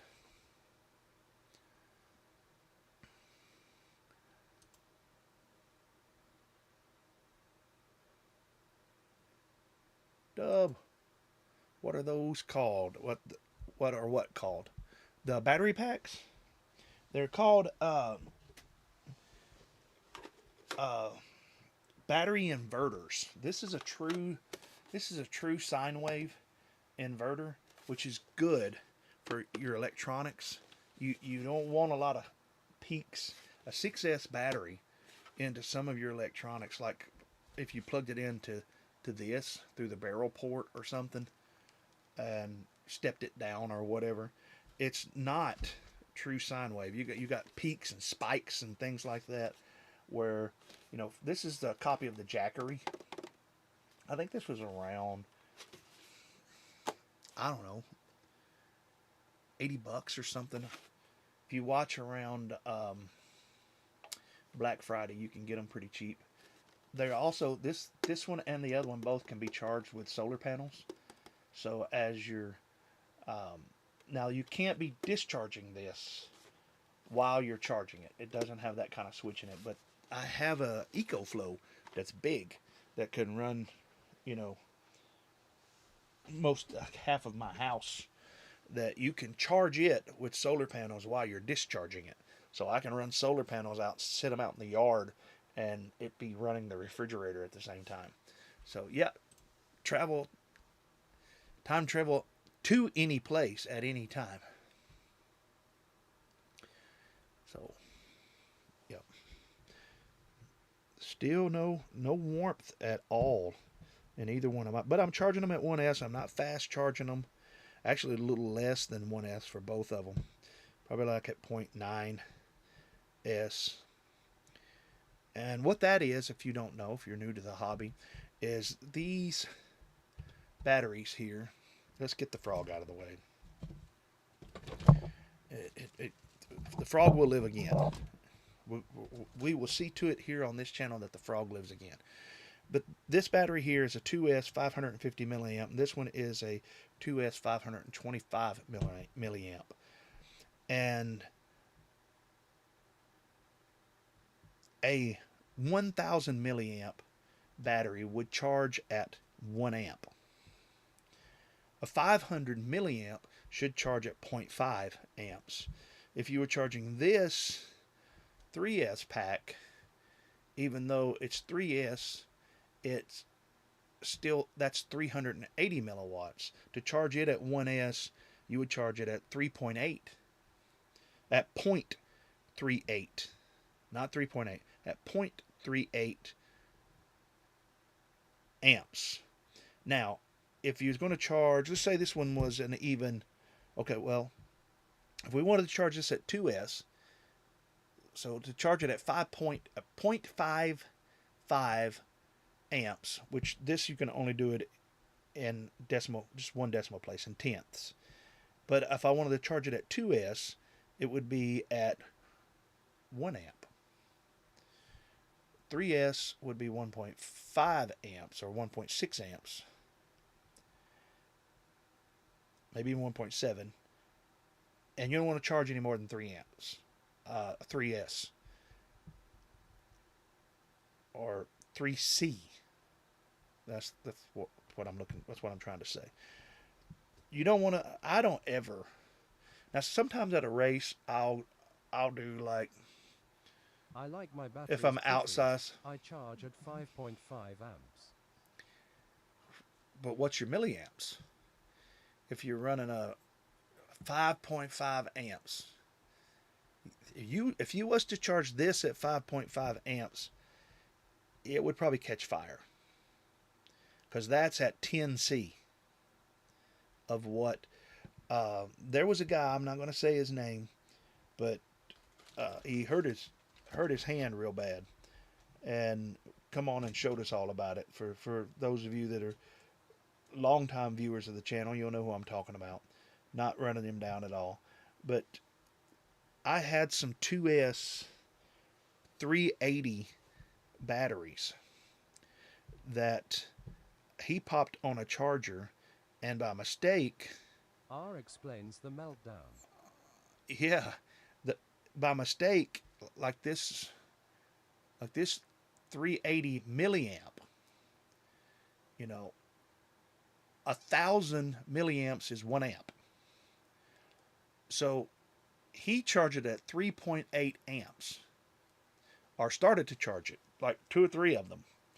And within like a minute, one of the batteries started to puff up. We could smell it and everything. And I went in and just unplugged the charger.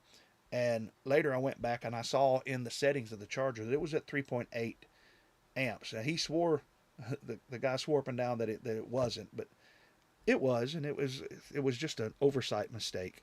But the aroma makes your mouth water. It does kind of smell like juicy fruit to me. So, yeah, that's, I've seen people that they charge everything at, I charge everything at 2 amps. You charge this at 2 amps, and it's very likely this thing's going to catch on fire. So, I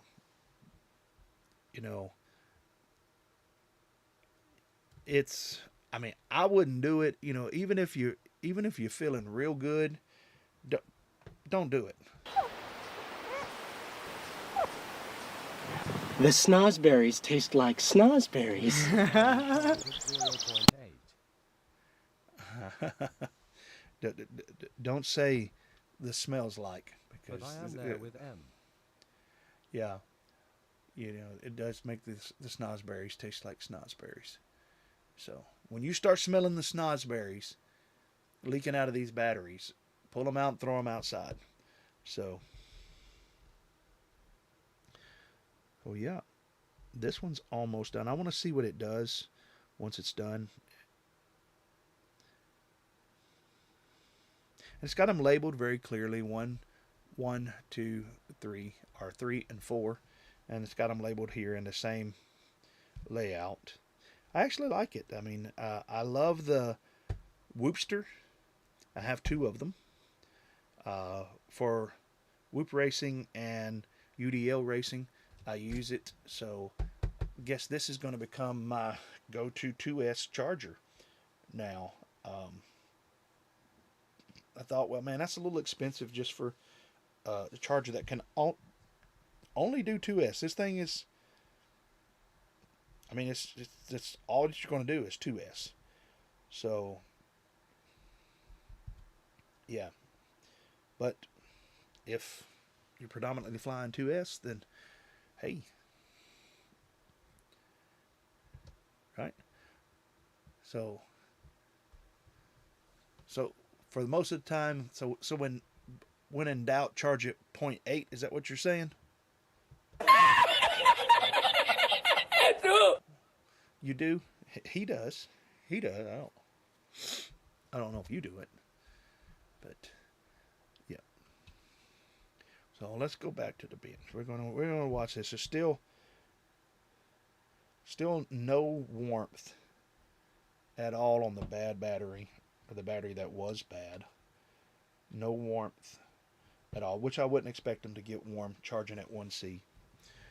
And number 1 is at, of course I don't have my bifocals on, looks like 3.5 or 4.35 and 4.34. This one's about to be done. And see, and it's telling me, let me slip my other glasses on real quick. I have the ones that I just had on for these, so I can see the screen and everything. They're my computer glasses. This is so I can actually read. Alright, you see, it's telling me right beside, it's got a little battery value on it. I don't know if you can see it on the label. No, let me see if it's got any. got any destructions inside of it.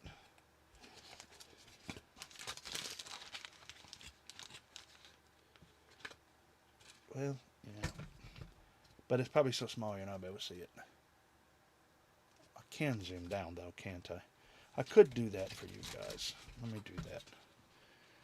Let me do that just because I'm nice like that. Let's shake the earth and bring it on down. If I bring it down far enough, you probably will see the Whoopster screen. Or the Toothster. I'm upside down. Let's see. Can you read that?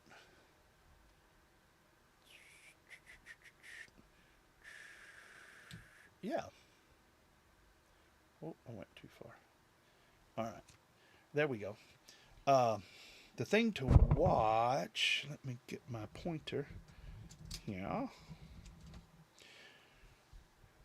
is, of course, that's the first battery in the first slot. It's currently charging, it has charged 137 milliamps. It's put 137 milliamps back in to that battery. And you'll see this start to slow down as it gets closer. It is currently not pushing any amps into it because, let's see, go on down just a little bit more. Because it's at 3.34 and I guess it's done. I guess that green means it's not charging anything. This one's still pushing in 0.5 amps.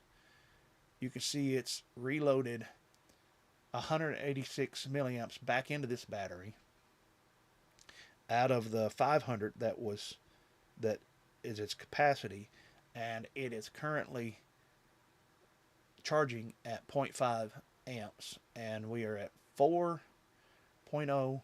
You see this one, it seems to stagger them. 4.0 for the cell 2. Cell 1 was the cell that was low, so we're kind of watching that. I don't see any signs of puffing or heat, but after the stream, I will put it in the LiPo bat vault when it's done charging, and close the lid down on it and let it sit in there until I'm done with the stream, so that I can let me grab another 2S here and show you kind of what it does. Here's another 2S. Now, it's already charging. See, I don't think I've got to put charge or anything. I'm just going to plug this 2S in to number 3. And we see that 3... Can I make that a little clearer? There we go. We see that 3, it's now charging. The red flashing, sorry. The red flashing, I might take some of this video and clip it out and use it for a review. This means it's charging. The green here means that it's charged. It's charging at 5 milliamps like I've told it to. It's high capacity charging them, and the voltage coming in from the power supply right now is 12 volts. So you can change this to 4.2, or you can change it to 3.8, which would be storage charge, by simply the manipulation of the buttons here. Let me see if I can slide it up just a little bit more. Alright. Yeah, this is where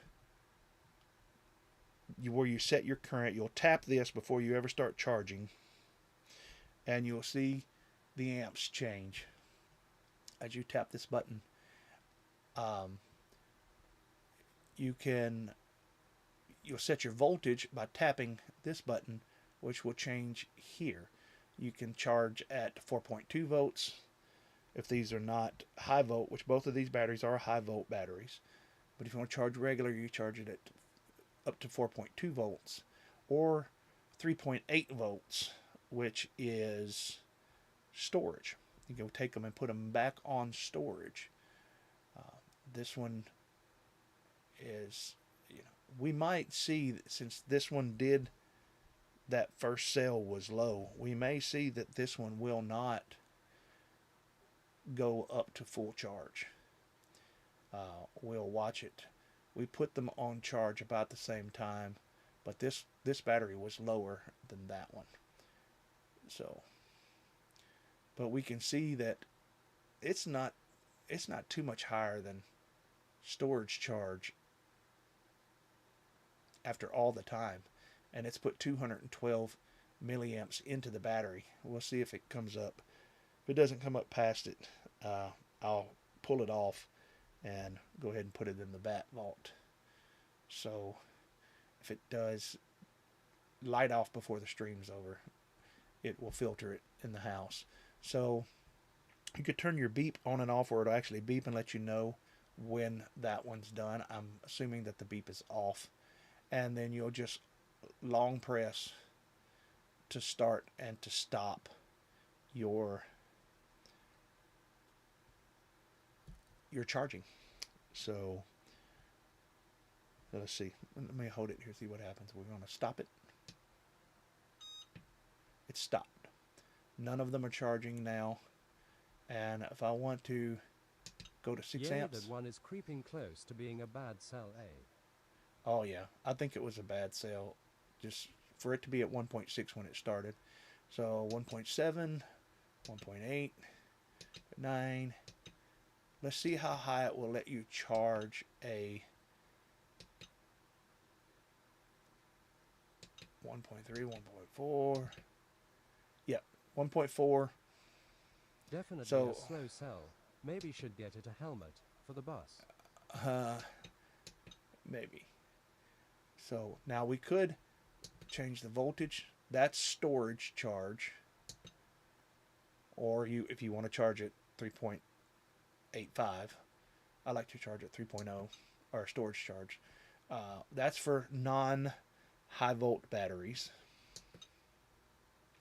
And there we go. So all right, I long pressed it to turn now the beep is on. It probably beeped when it was done before. I just didn't hear it. See what it does here. See, it's going to throw a little bit into this one because it's set here. See if it makes the beeping sound when we're done.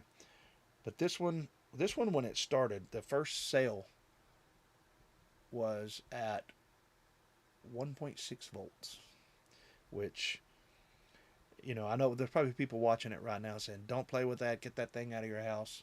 And I'm right here keeping a watch on it. I have a Bat Cave, I think it's a Bat Cave, Bat Vault LiPo box, the bigger one, with the vents and everything in it, that if it starts to stink or starts to smell or starts to sizzle or any of the things that LiPos will do right before they start to fail, I'll put it in that box and rush it outside. So yeah, I'm interested to see if this will even go to 4.0 to 4 volts. It's put 2 more milliamps back into this one. So just sitting, this one's lost 2 milliamps. And in the same amount of time, both of these, this is an indicator that this one's still taking charge. I mean, they're both. You can see how it will slow down as it gets closer to charging. It's only putting 1 amp in there right now, or 0.112 amps, where these are cooking. They're both put in 12 milliamps so far. So this one is still taking the milliamps, but the 387 doesn't seem to be rising.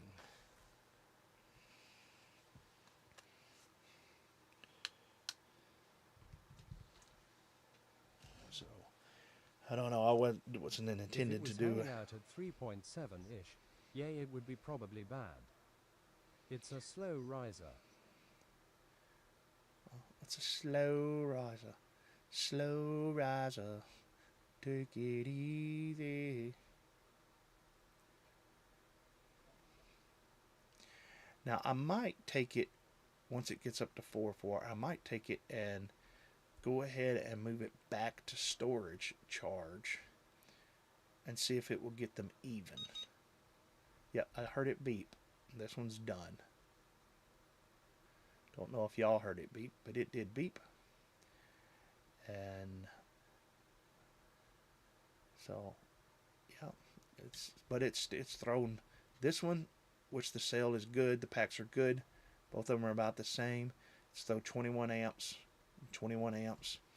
So I mean, but look at the difference.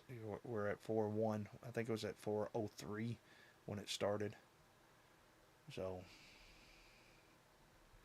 we'll see. I have seen them.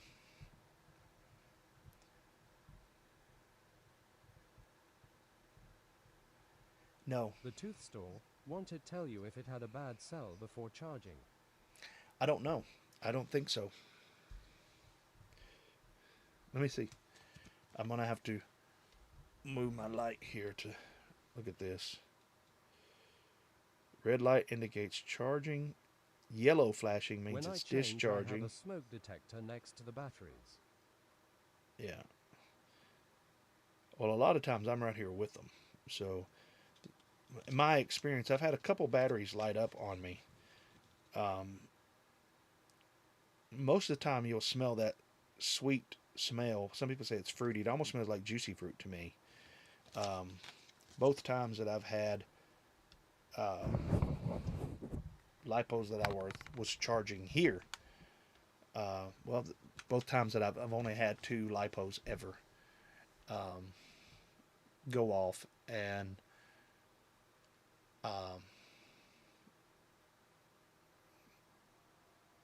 one of them was a 3S. I was charging outside and I was near it, and the other one was a 2S, and I was watching it, but I was standing and I smelt it, and I walked over and it was puffed, and it's before I had the bat vault. All I had was a 50 cal ammo I think can. it's cooked. Yeah, well, that's at 3.9. It's probably is. Well, we have no puffiness with it, but could just be a bad sale. There's a reason why I put an X on the front of it. You guys didn't see that, or you might have saw it earlier.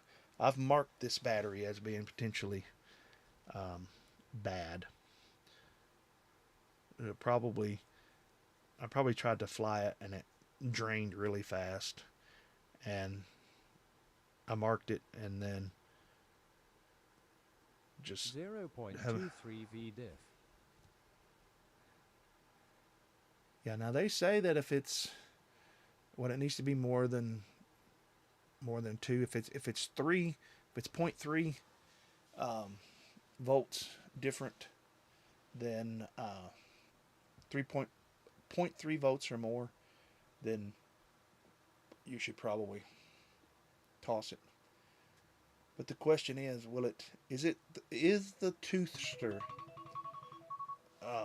smart enough? Is it a sharp enough charger that when the second cell gets to the maximum voltage, 0.3 is the threshold. yeah, anything above that's what I've been told, is you that or above, you don't really want to mess with it. But I'm wondering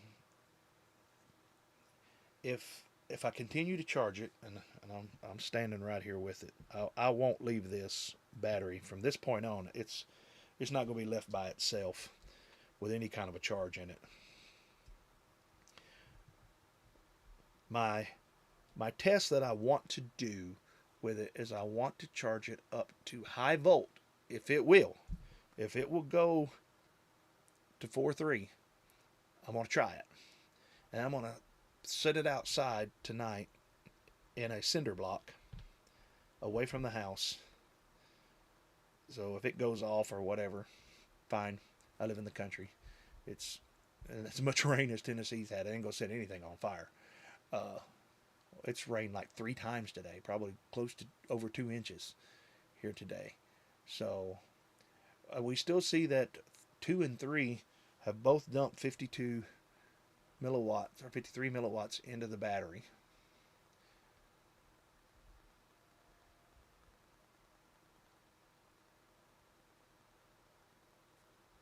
And this is inching up toward 4. If it makes it to 4.2, I may stop it there. Just go ahead and pull it off and set it outside. But as soon as I plug it up, it was 1.6, and as soon, I don't know if you guys saw that, I did. I wasn't zooming in this close. As soon as I held down the button here and let it start charging, in like seconds, it went to like 2.8. It just went fast from 1.6 to 2.8 volts. These ads during lives now is bullshit. Oh. Did it hit you with an ad? Yeah, that's YouTube. They're getting more and more, what's the word? Bad about it. What did you miss? I have premium, so I don't notice that myself. But premium, it's a lot of flipping money for YouTube for premium, by the way. Well, what I was saying, I don't know if the ad just got over. Both of them have dumped now 66 amps into the same battery. I may let this one go up to 4.2 if it'll go up there and then pull it out. You have an Available 2's battery that has a bad cell. Wonder if the tooth store will show the bad cell and not let it charge. Get ads all the time. Well, I can tell you that this battery here on my Core Duo and my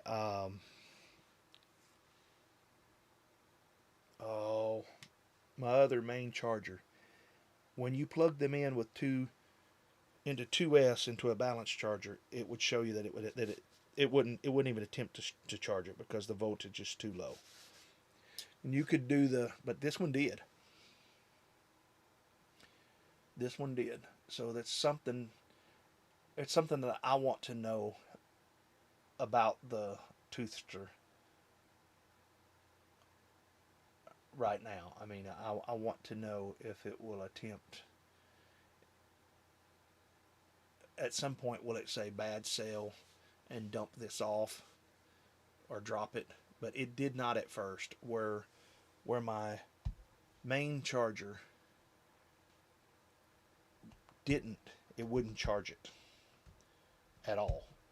And I have a C240 Duo and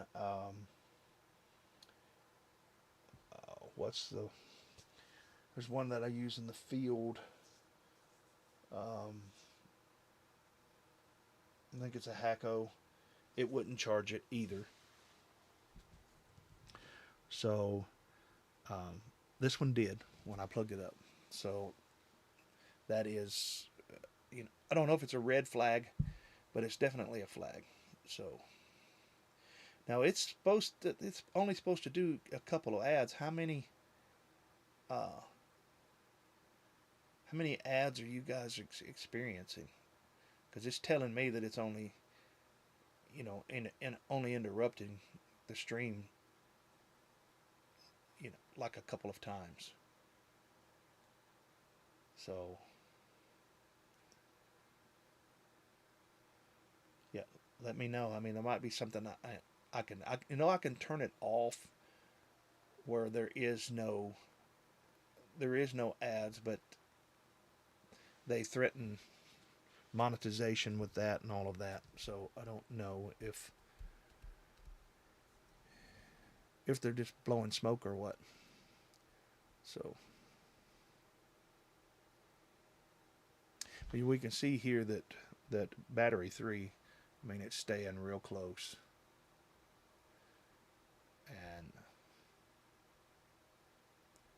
you know, we are almost at 3.3 difference right there between them.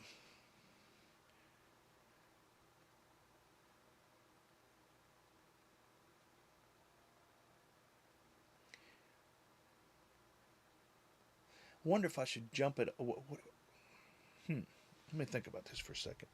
I wonder if we should I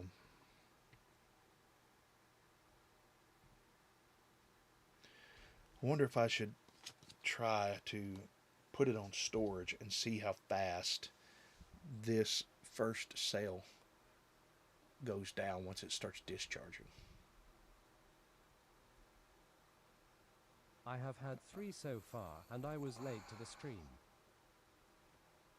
You've had 3. Wow. Let me look at my YouTube analytics. See, it doesn't tell me. I guess there's anywhere here for me to look. Stream health is excellent.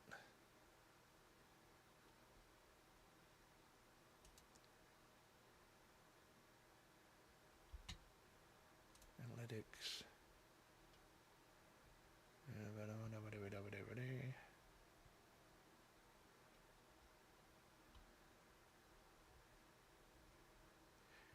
I mean, I can go back to telling it not to do any mid-roll.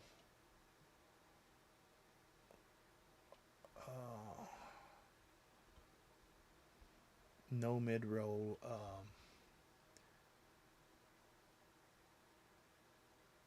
There's a button here that says no, pause ads.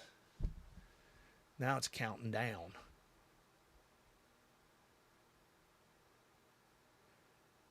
I do got a button at the top that says insert ad and pause ad. I wonder if I should just do something like that. Just quit talking and say, hey, how long are the ads? It's not your fault at YouTube wanting more money. Oh yeah, but you know, I don't want the viewers on my channel to have a bad experience at all. So how long are the ads? Should it be something to see? Now it's counting down right now. It did 10 minutes. 9 minutes and 10 seconds is when it says the next one is due. So I'll keep an eye on it and see if I just... usually how long are the ads? Can you skip them pretty quick, or do you have to sit through them? I've had YouTube Premium for a long time, so I don't mean that arrogant, but one, because I'm a pastor and we do show YouTube videos sometimes, I don't want links showing up, so I've had it for a long time. So how long are the ads, and are they skippable?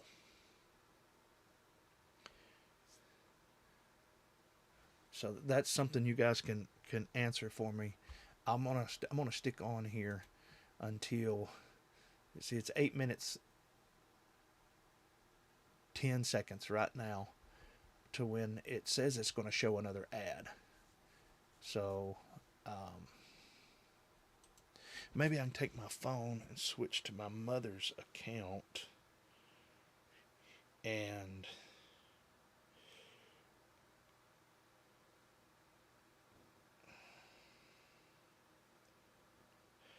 let me see if I can switch to her account, which I know she doesn't have. I don't like ads. I got premium to skip them. Yeah. Yeah, it's bad. I would say maybe 5 seconds to skip. Okay. So if I know when it's doing it, I could pause what I'm doing and just say, put an ad in here, and just kind of wait around and look at the camera and wait for people to come back. What was I doing?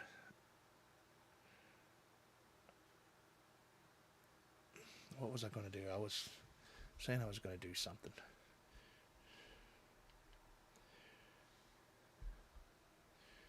I was going to try to switch to my mother's account. Let me try that. Insane! And insane. McFlies. Thank you for the $10 super chat for your ads. Okay. I'm gonna switch to my mother's account.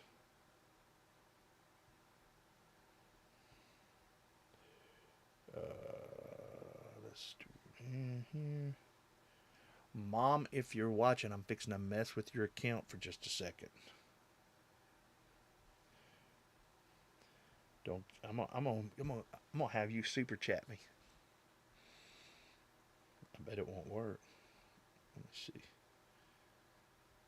It shouldn't work because I don't think I have any payment set up for you.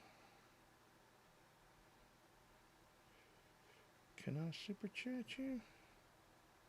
Let's see. Yay, bummer, all my outs have ads though.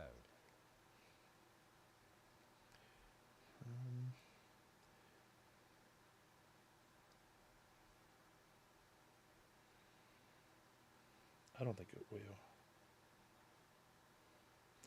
Let's see.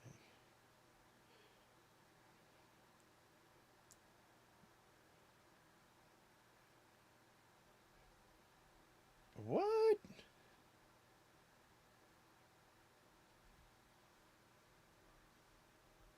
No way. Insane! No. No, I got to turn that off for you, Mom, because the boys could actually. Okay, it's Mom's account.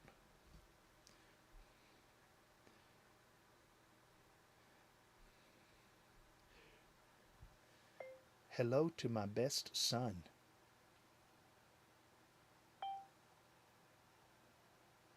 Carrie Thaxton. Okay. Now I'm going to see. What does it say how far we are? We are 4 minutes and 20 seconds from an ad. So I'm going to watch it.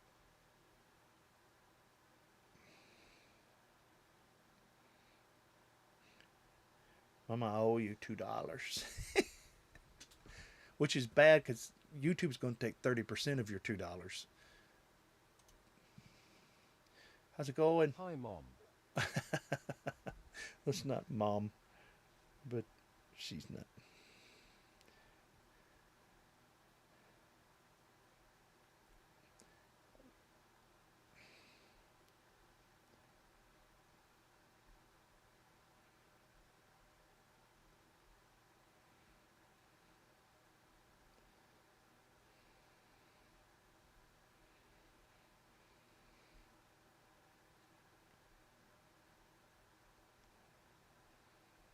Trying to make it sound like her.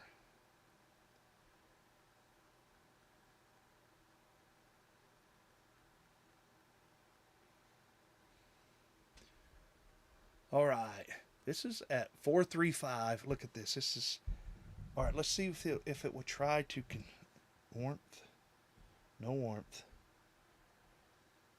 The bottom here, you guys can see that. It's... I don't know if you can... Can you see the pointer? I don't know if you can see the pointer or not. It's at 435. That should not take any more. It's clearly over 0.3. It's 0.33 off now. But it's only charging at 0.1 amp. It's about to stop charging and say that this pack is fully charged, I believe. 3.5. Let's see if it runs that lower one over 3. Not to add the ad 5. problem, but the ads are way louder than your stream. They're a lot louder than the stream. Wow. Okay. That must be. That has to be a an overall volume on. It says we got a minute and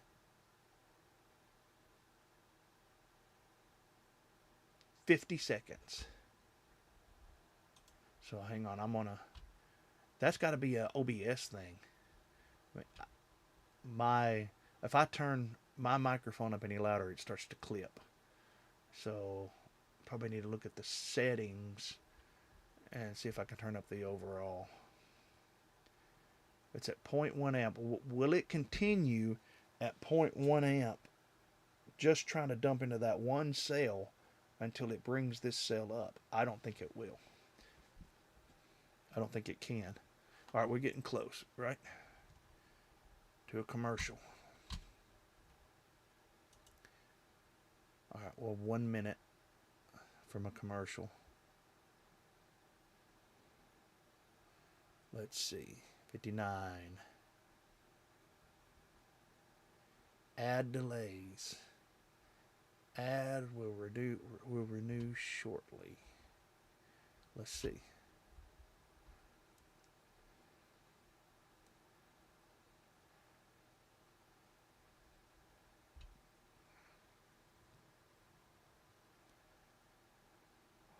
All right, 32, 31, 30 seconds.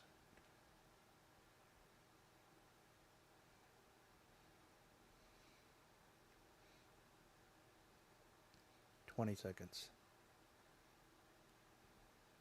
I want to see this. I want to see what if this is running viewers away. 10, 9, 8, 7, 6, 5, 4, 3, 2, 1, 0. All right, the ad should be coming back. There's nothing here on Mom's thing. I don't see any ads for Mom.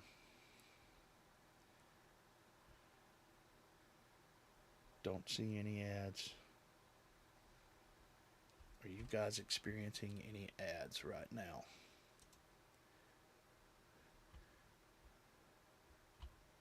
There goes an ad. Skip. Did you guys just have an ad? And was it about NBA players?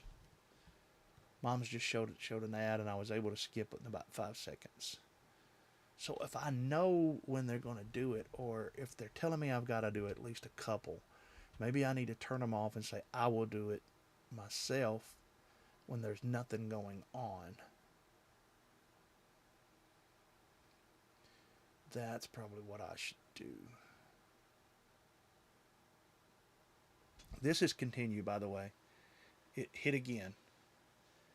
No ads No. so far. Well, Mom got one just right after it. Just a little bit after it. And it was about NBA players in like purple or blue jerseys. Something about it. I've got the sound turned down so I don't get inception through the microphone here.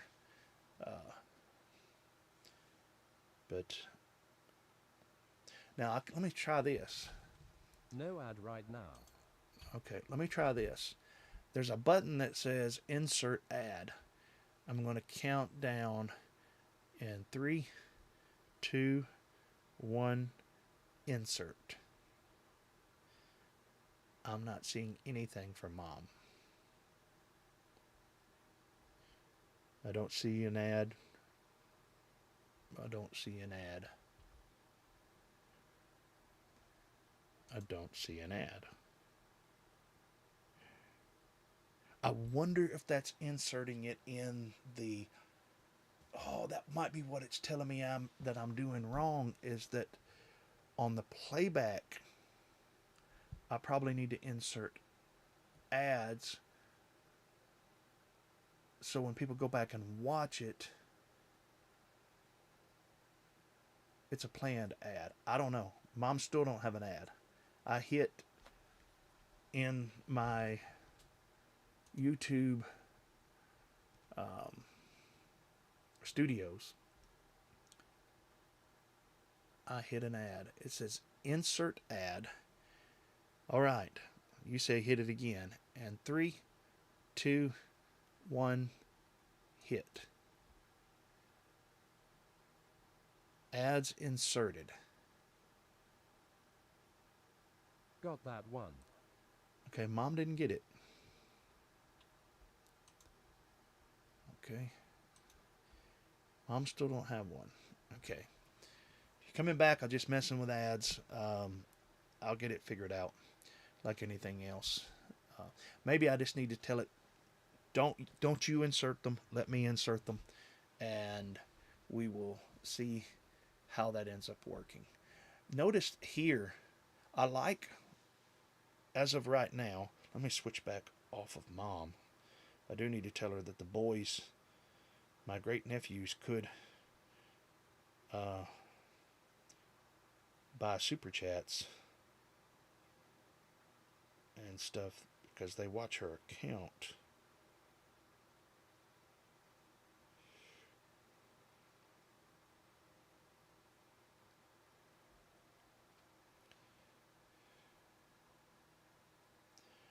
All right. No ad that time.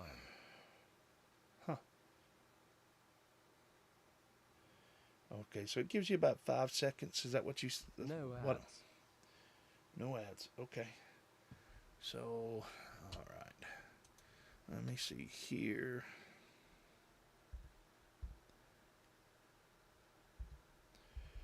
Is my phone back?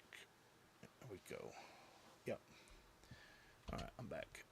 My phone is back. Okay. All right.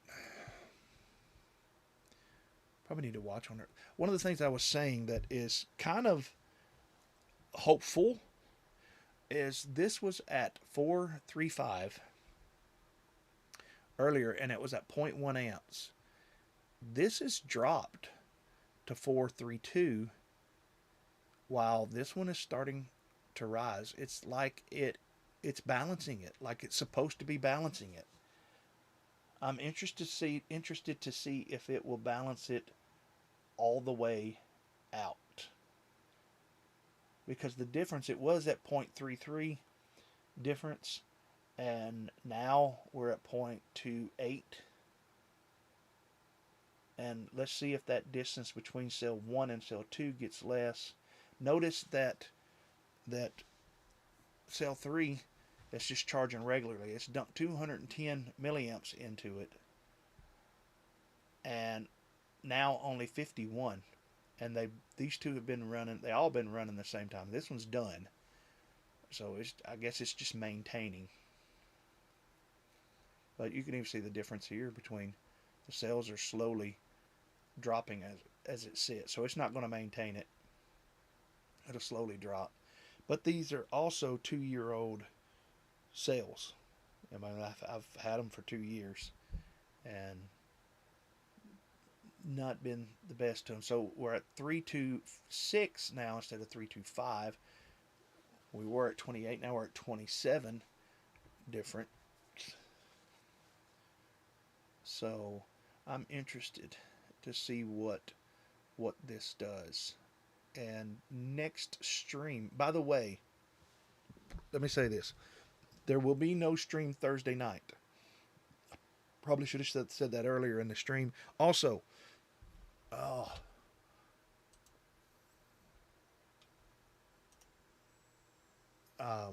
there'll be no stream Thursday night because of the holiday coming up, because of the 4th. I've got a lot of stuff to do with church and all of that, but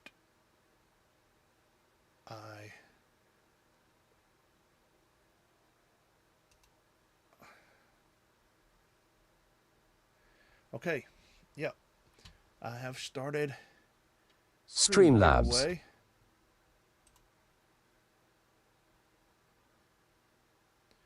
All right, let's see. There we go. What you need to do is you need to put in exclamation point strap. Right?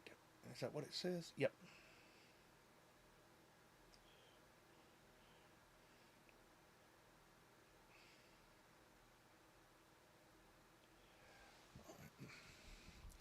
All right, that's what it's saying. So, DJ Mr. Lee, you are in there. That is a giveaway for the neck strap, for the PhatPastor neck strap.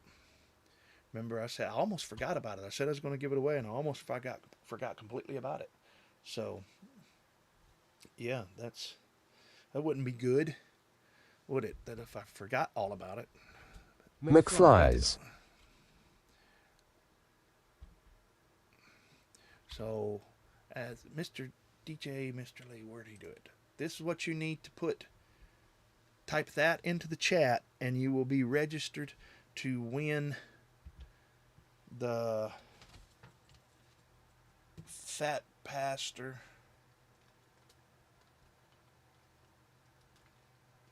neck strap. So, we're still looking. See, now it's at 4.31. It's dropping. The second sale, it's dropping the second sale. Well, not 3.2. It's going between 3.1 and 3.2, and bumped up to 3 amps, 0.3 amps there for a second. So I think it's yep. You got to put the exclamation point in front of it. Strap, not strip. Yep. Then it should tell you. It says like this. Streamlabs says that Raymond Carrera received a ticket. When it goes in correctly, it should say that you get a ticket. You get a ticket.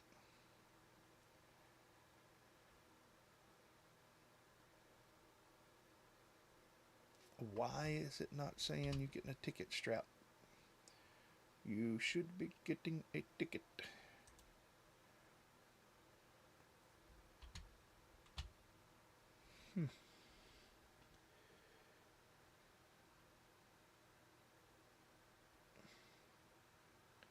What did Raymond? Raymond's is good. What did it? Exclamation point strap. Why? Will it let me register to my own? But what if I win? If I win, I'll just tell it to spin again. Will it let me enter into my own?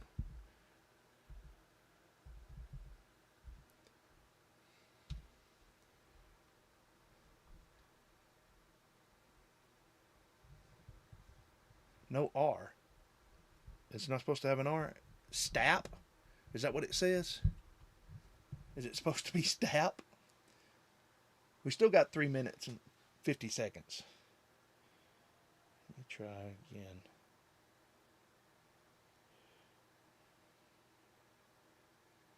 What did you say? Was it? You say it's stap? Hang on. Exclamation mark S-T-A-P.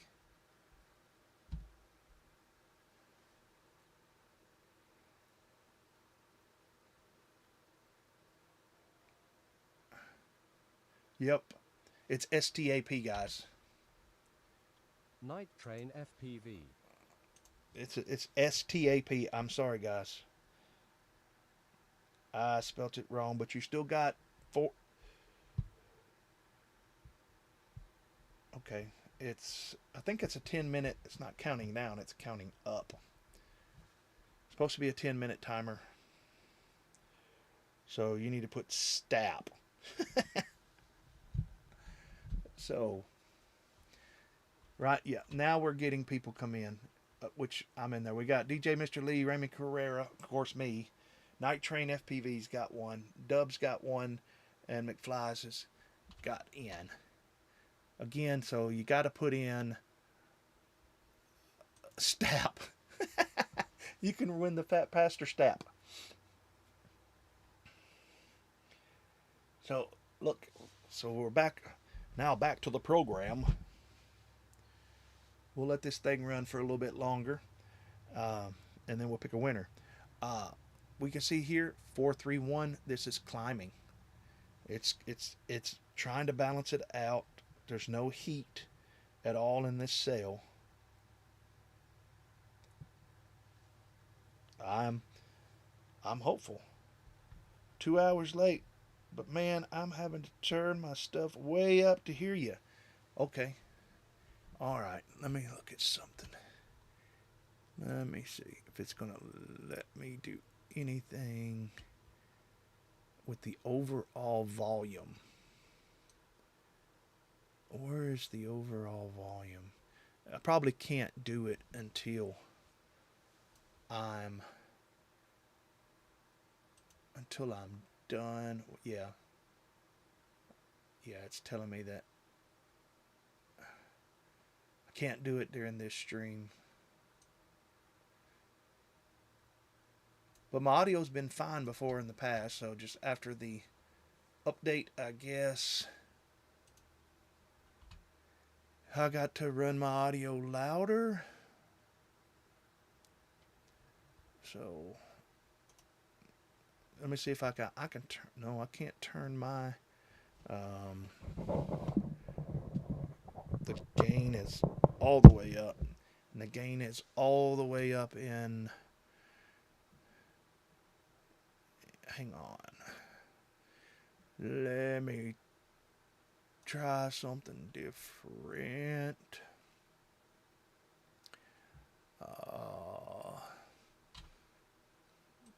Hold tight with me. My voice should be getting louder.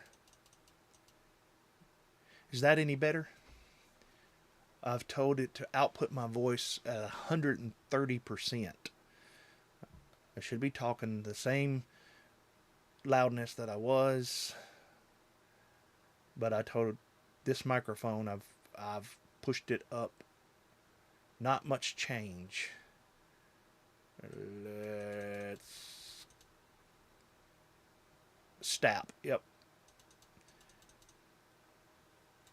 I'm going to keep talking because I'm at 160, 170, 170%.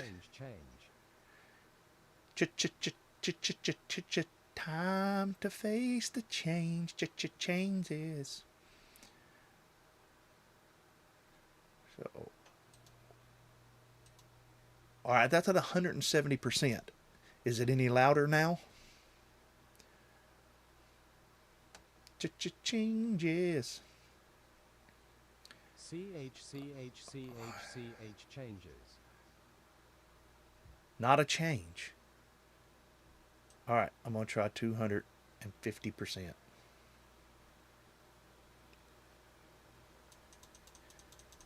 This should be crazy. It's more clear. 1, 2, 3. That is 250% right there. It says that volume percent. That 250%. My voice should be.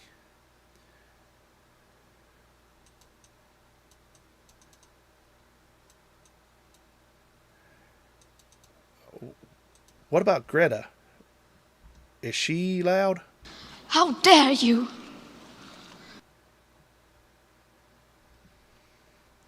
It's more clear. Oh, was she any louder? Nope. Huh.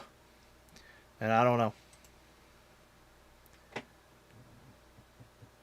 About the same. Does the snozberries taste like snozberries? How's the volume on this? The snozberries taste like snozberries. Was the snozberries tasting like snozberries? Sounds like your marbles have hit the floor now. Robot is lower on this scene versus normal. Can hear you fine. Okay. Alright, so I'm going to stop the raffle. It's been 10 minutes. We'll give it 30 more seconds. It's been 10 minutes, 30 seconds now. We'll give it to 11 minutes, and then I'm going to stop the raffle, and I'm going to pick someone's name. Right now, we just have 1, 2, not counting myself, 3, 4, 5 people. Just have 5 people. Everybody left us that was here earlier that said they wanted the stap. Obviously, they didn't want the stap enough. I've turned my voice up to 200%, and it's right on the verge of clipping, according to OBS. But is my voice clipping? Does it, like when is it clipping out? Because it's going into the red, showing it as clipping out. I don't want it to clip, because I know clipping audio is not good. Let me bring it back down to 200. 200 might work. I had to look around and watch some videos on OBS and see how I can turn the sound up. So now that's at 200%. So can you still hear me? One, do I need to get the microphone closer to me? I mean, I can do that. If I talk real close to the microphone, that's probably clipping. But, okay.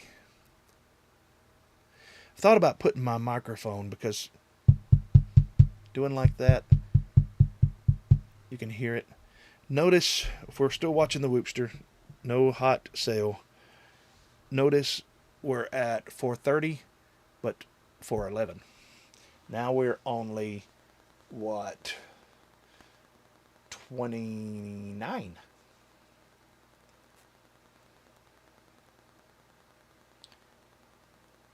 Might be half of the directional mic. Directional mics. This is an Omni. It's not really a directional mic. It's supposed to be an Omni mic. I think I should better. Okay. We are at 13 minutes. We have went longer. I said I was going to go 30 seconds. Let's switch over to this window.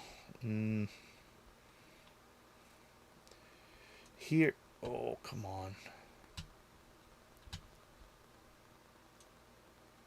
Oh, you're not going to do that? Come on. Let me do this and that. Okay. There we are. Here are the winner, or the people that's in it. DJ Mr. Lee, Raymond Carrera, PhatPastor, if it picks my name, we'll just simply pick again. Night Train, Dub, McFlies, and 8-Bit. Members get more tickets, so remember that's always an advantage for, but it doesn't always mean that a member will win.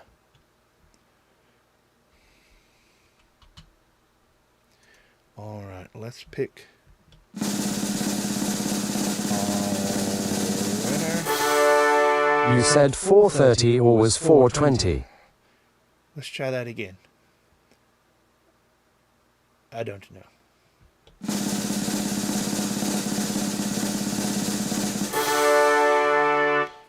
8-Bit. 8-Bit wins. You guys see it right there. It happened right there. The PhatPastor strap goes to the 8-Bit. Oh, that's good. That's this one right here. 8-Bit, I know I've got your address, but send it to me once again, just in case things haven't changed. I will drop this thing in the mail to you and get her out to you. What? Ah, yay. What I win. I got in late to the stream. You won a one of a kind, because this was a prototype that I was testing. There was some things about it. Go back and watch the early part of the stream, and you'll hear me talking about it. It's a PhatPastor radio strap, one of a kind. This is the only one in existence, and you just won it. there were some people saying that they wanted it. So, but you got it with the stap. You won the stap. Nice. A radio strap. Thanks, man. We'll cherish. Yeah. We appreciate everybody sticking around and those of you that Got's my PhatPastor stap. I got you stap right there, man. And as Painless 360 would say, commiserations to those of you that did not win.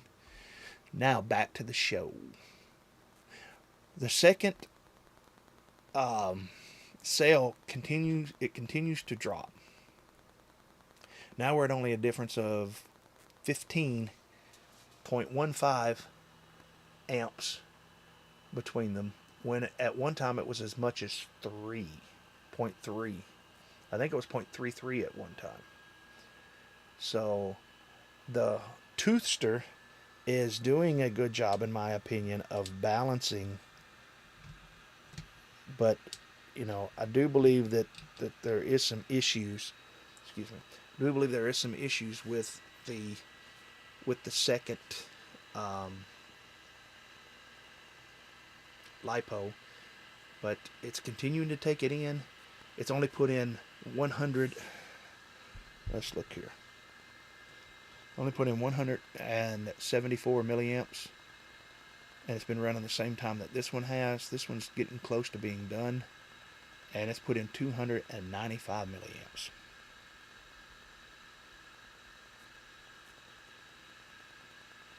I would use that battery, but it will perform a bit less than the others for sure. Punch-outs will be weak. Might just be a cruiser battery till it gives up the juice. Yeah. I'm going to let it set overnight, and I'm going to test it. I'm going to pop it back on and see if it holds. That's usually a test. For me, if I have a bad sale, run one down too low. We've all done it.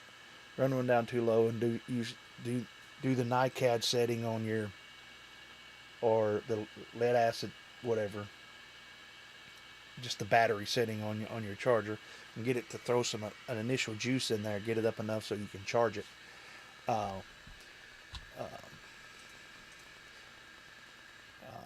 But you know, you can hear it. I don't know if you heard the fan. It's got a little fan on it. The fan turned on, and it doesn't normally do that during charge, usually just during discharge. So I think that it's discharging cell 2 as it's charging cell 1. So now we're back to 15 difference between the two.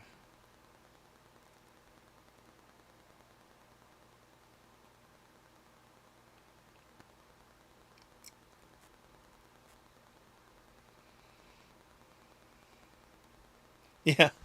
I want to know if it's going to balance. Well, hey brother, you can always. Now I got to go to bed, but I really want to know if this is going to balance out him going to have finished watch this tomorrow later. Yes, finish it up later, brother. Thank you for being a part of the stream tonight, and you can always watch it again and leave creepy comments if you want to afterwards on the other stream. So if you watch the streams later, just leave weird comments. I think it's fun. It lets me know that live streamers, when they miss a part, they go back and watch it. That, you know. Have a good one, Dub.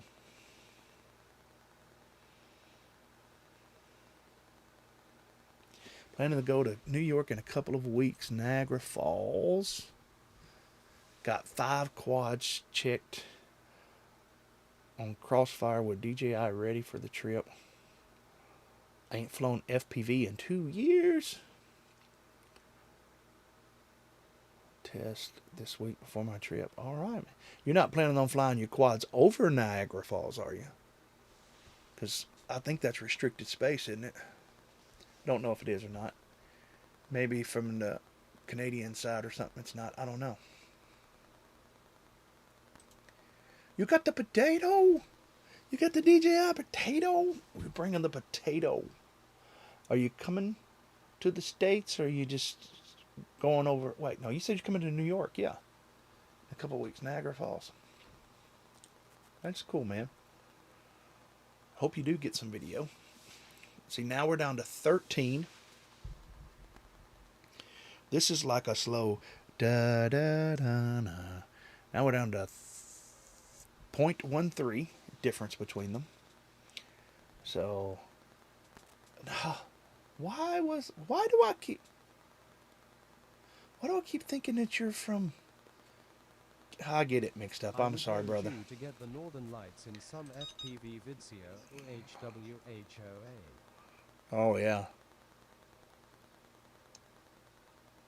Oh yeah. From the Canada. Are you from the southern part or upper peninsula, or what? Got a friend that lives in the Upper Peninsula.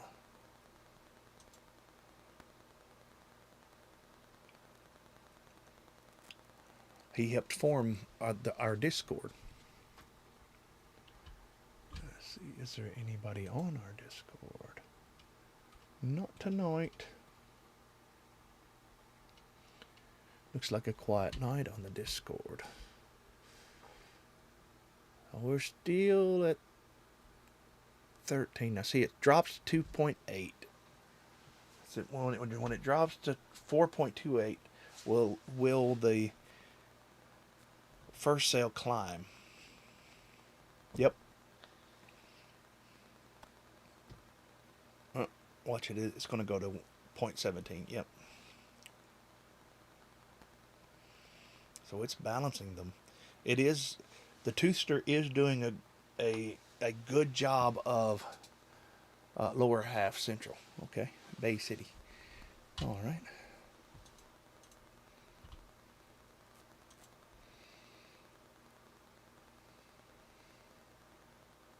I used to roam Michigan from 8 Mile to Rochester. Michigan. Rochester. Or Rochester.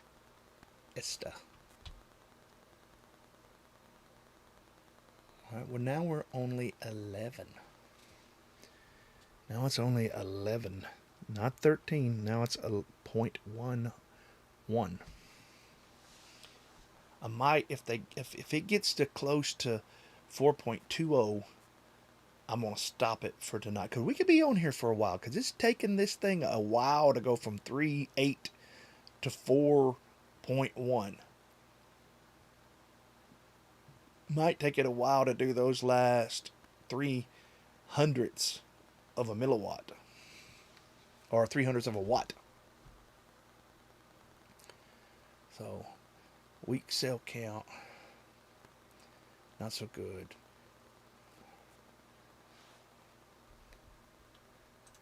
Yeah. I think what I'm going to see with it tomorrow is I'm going to leave it outside, like I said. The tooth store is reconditioning the cell, maybe. Who knows? It could be bringing it back. I wouldn't think that I would have kept a bad battery from June of 2023 that had a bad sale. I think I did something. Okay. I don't think I would have kept a battery from June of 2023 till now. If it had a bad sale, I think I did something to it. Yeah. Jake FPV. How's it going, Jake? Man, been a minute. How you doing, brother? Where you been hiding? All right, let's see. If you saw the sales I have laying around, fire hazards all around here. I tend to chew on the ends of my batteries. Mouth fetish, I guess.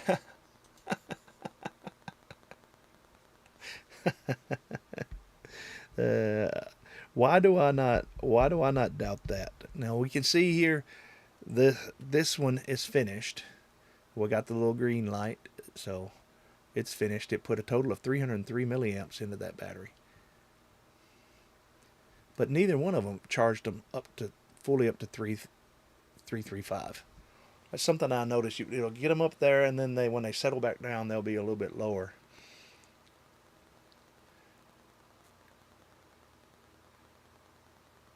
Now we're only 9.09 Gets the volts tinnies between them. sometimes, kinda like a 9-volt battery to the tonk. Oh yeah, I got you. Oh, headstream. I thought they. Okay. Last that I talked to heads, I thought maybe they just took a little break on Thursdays. Well, this is Tuesday. This is Tuesday, not Thursday. We won't have a stream on this Thursday.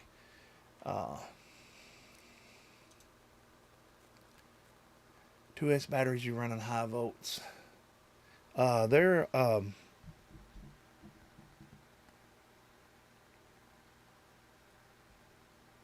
I hope they're high volts. They're the RDQs. Pretty sure they're high volts. Let me see. 2S. Huh, maybe they're not. Maybe that's what I'm doing.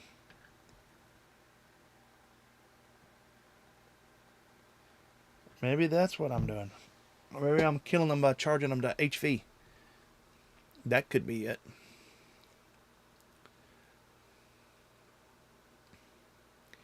Well, when this one gets balanced, closer to balanced, I'm gonna stop it and put it outside for the night. Which I think what's going to happen is over the night this cell right here is just going to drop. If it doesn't and it holds up and it stays strong with the other one, I think I have some iFlights that are HV and maybe some codders.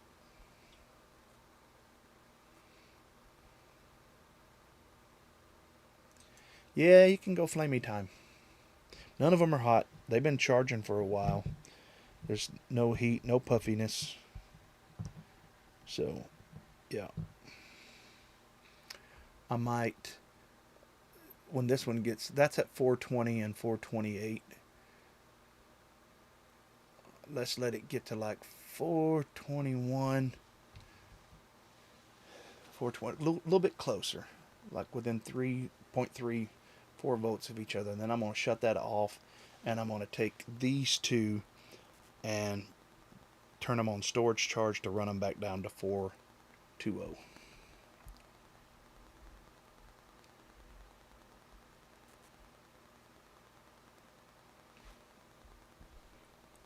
Night, night.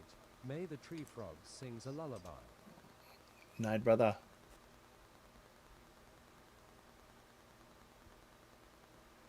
Ask Vanny. Yeah. Yeah. Well, but I'm charging them at 1S. I'm not charging craziness either. I mean, so, yeah. Let's see what we're at here. 420 and 428. Let me do this. All right, we're going to take this one off. All right, pulled it off, so it's not on there anymore. Now it's gone to 0. Let's stop these. Let's change the voltage to 380. Turn it back on, and we'll bring these two down to 420. And let's see, that's at 320, that's at 420 and 428, right?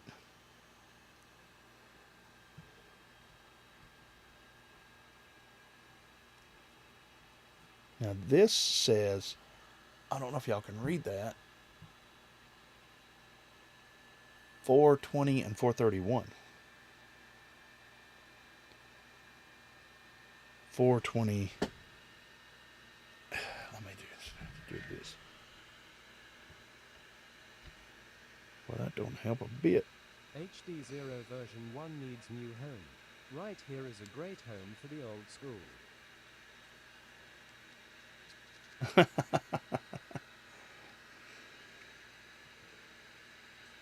I'm going to hang on to my V1s. I actually sold at I.O. my HDO2s that had the module on them. I think this says, let me put my glasses on. I can't see without my glasses.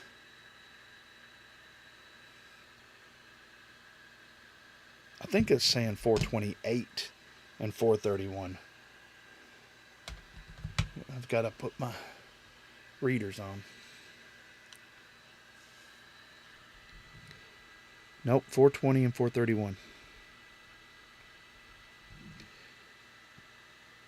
That's what this charger says, 420 and 431. Let's see what happens when I plug it into this. 419 and 426 is what it says.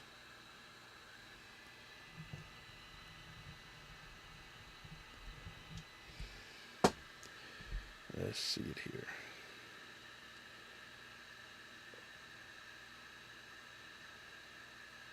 $419 and $431. That's what it's saying. All right, so this one's going outside. Let's get these down to see how long it takes them to go down to it could take them a little while to discharge.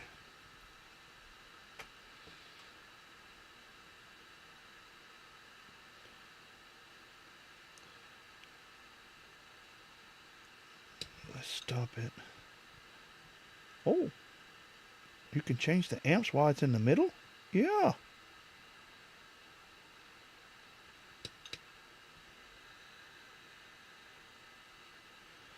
That's 0.7 milliamps. Huh. So you can change. That's something to be careful with. I mean, I don't know if you do that in charging. You hit that button and you can slowly inch up on your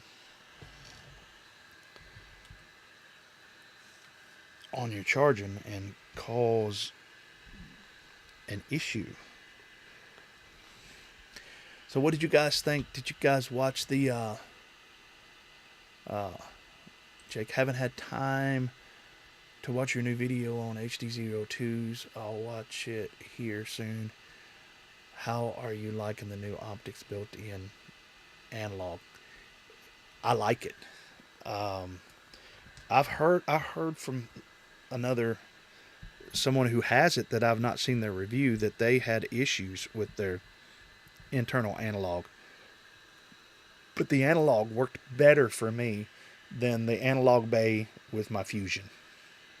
So I liked it. The optics are much clearer. Plus you got a larger range of not just your IPD, but it goes, I think the old ones went from negative or +2 to -6, and now the new ones go from +4 to -7. So you got much more of an adjustment range too.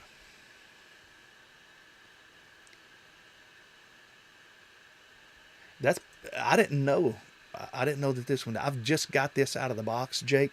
This was in mail call, and I was just looking at it and noticed that it could, somebody said something that, are those HV batteries? I've always charged them as HV batteries, so that's probably why I ended up with a bad sale after 2 years of use with it, constantly charging them to high volt and then discharging them. So yeah, that's I probably did it to it.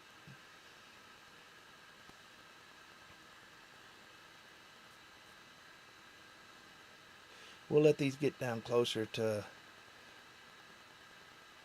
420 and then I'll stop them, and I'll put this one, it's got the X1 on it, I'm going to put it outside, and yeah, we'll see. You guys don't need to sit we don't need to sit and just watch that the whole time.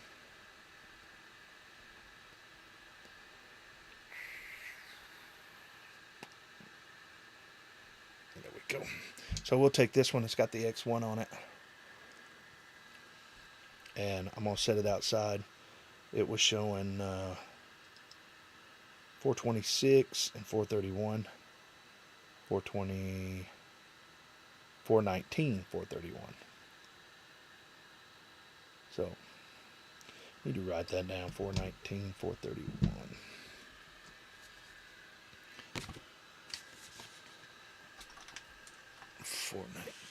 Where's my ink pen? There it is.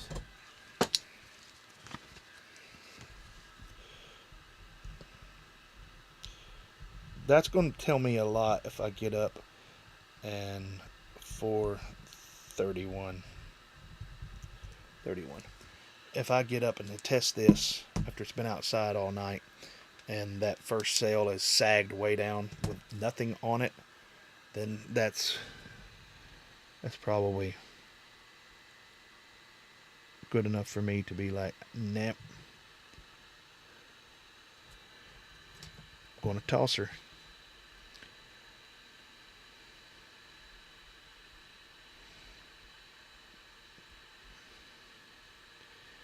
Yeah, I don't like that it's discharging.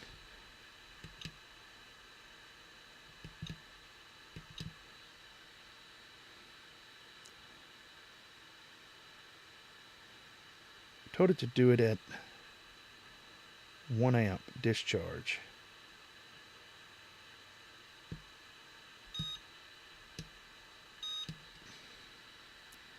But it's only 0.2 amp discharge on it. So, you can see my phone. Inceptioning myself.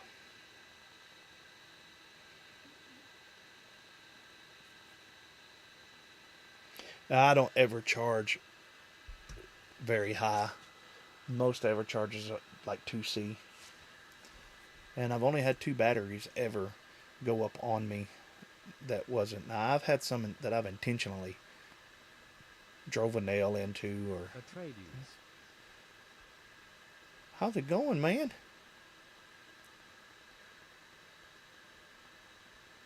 We missed you tonight, brother. Testing out the Toothster 2S charger. It took this battery that the other chargers wouldn't charge. I got an X on it that was at 1.6 amps on one cell and like storage on the other, and it brought them back close. So I'm going to set it outside on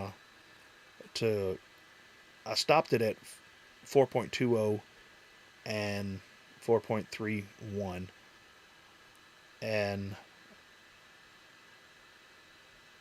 I'm going to set it outside away from the house on a cinder block and see if a cell drops on it. If the first cell drops on it, if it doesn't, then I'm gonna put it in a 2S and not raw dog it because I don't want it to catch on fire and catch my 2S on fire. What kind of toother is that? It's just for 2S. It's called the Toothster instead of the Whoopster. And it just has 4 2S balance slots. You don't charge with the XT30 at all. Any 2S that you've got that's got a balance lead on it, this thing will balance charge it. I mean, it took this battery that my other chargers was like, nope, something's wrong, and it got them. It would have if I would have kept them. It went from like 0.33 difference steadily, and it dropped it to like 0.08 difference in between the cells. So yeah, it did balance them pretty good.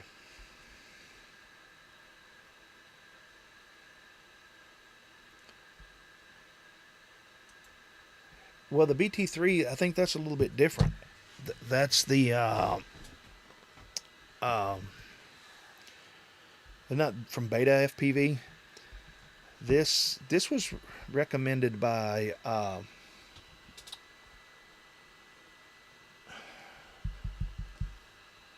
Nick Burns when he reviewed this squad, the Mobula 8 HDzero. So I got it, and I'm going to try to do a review on it.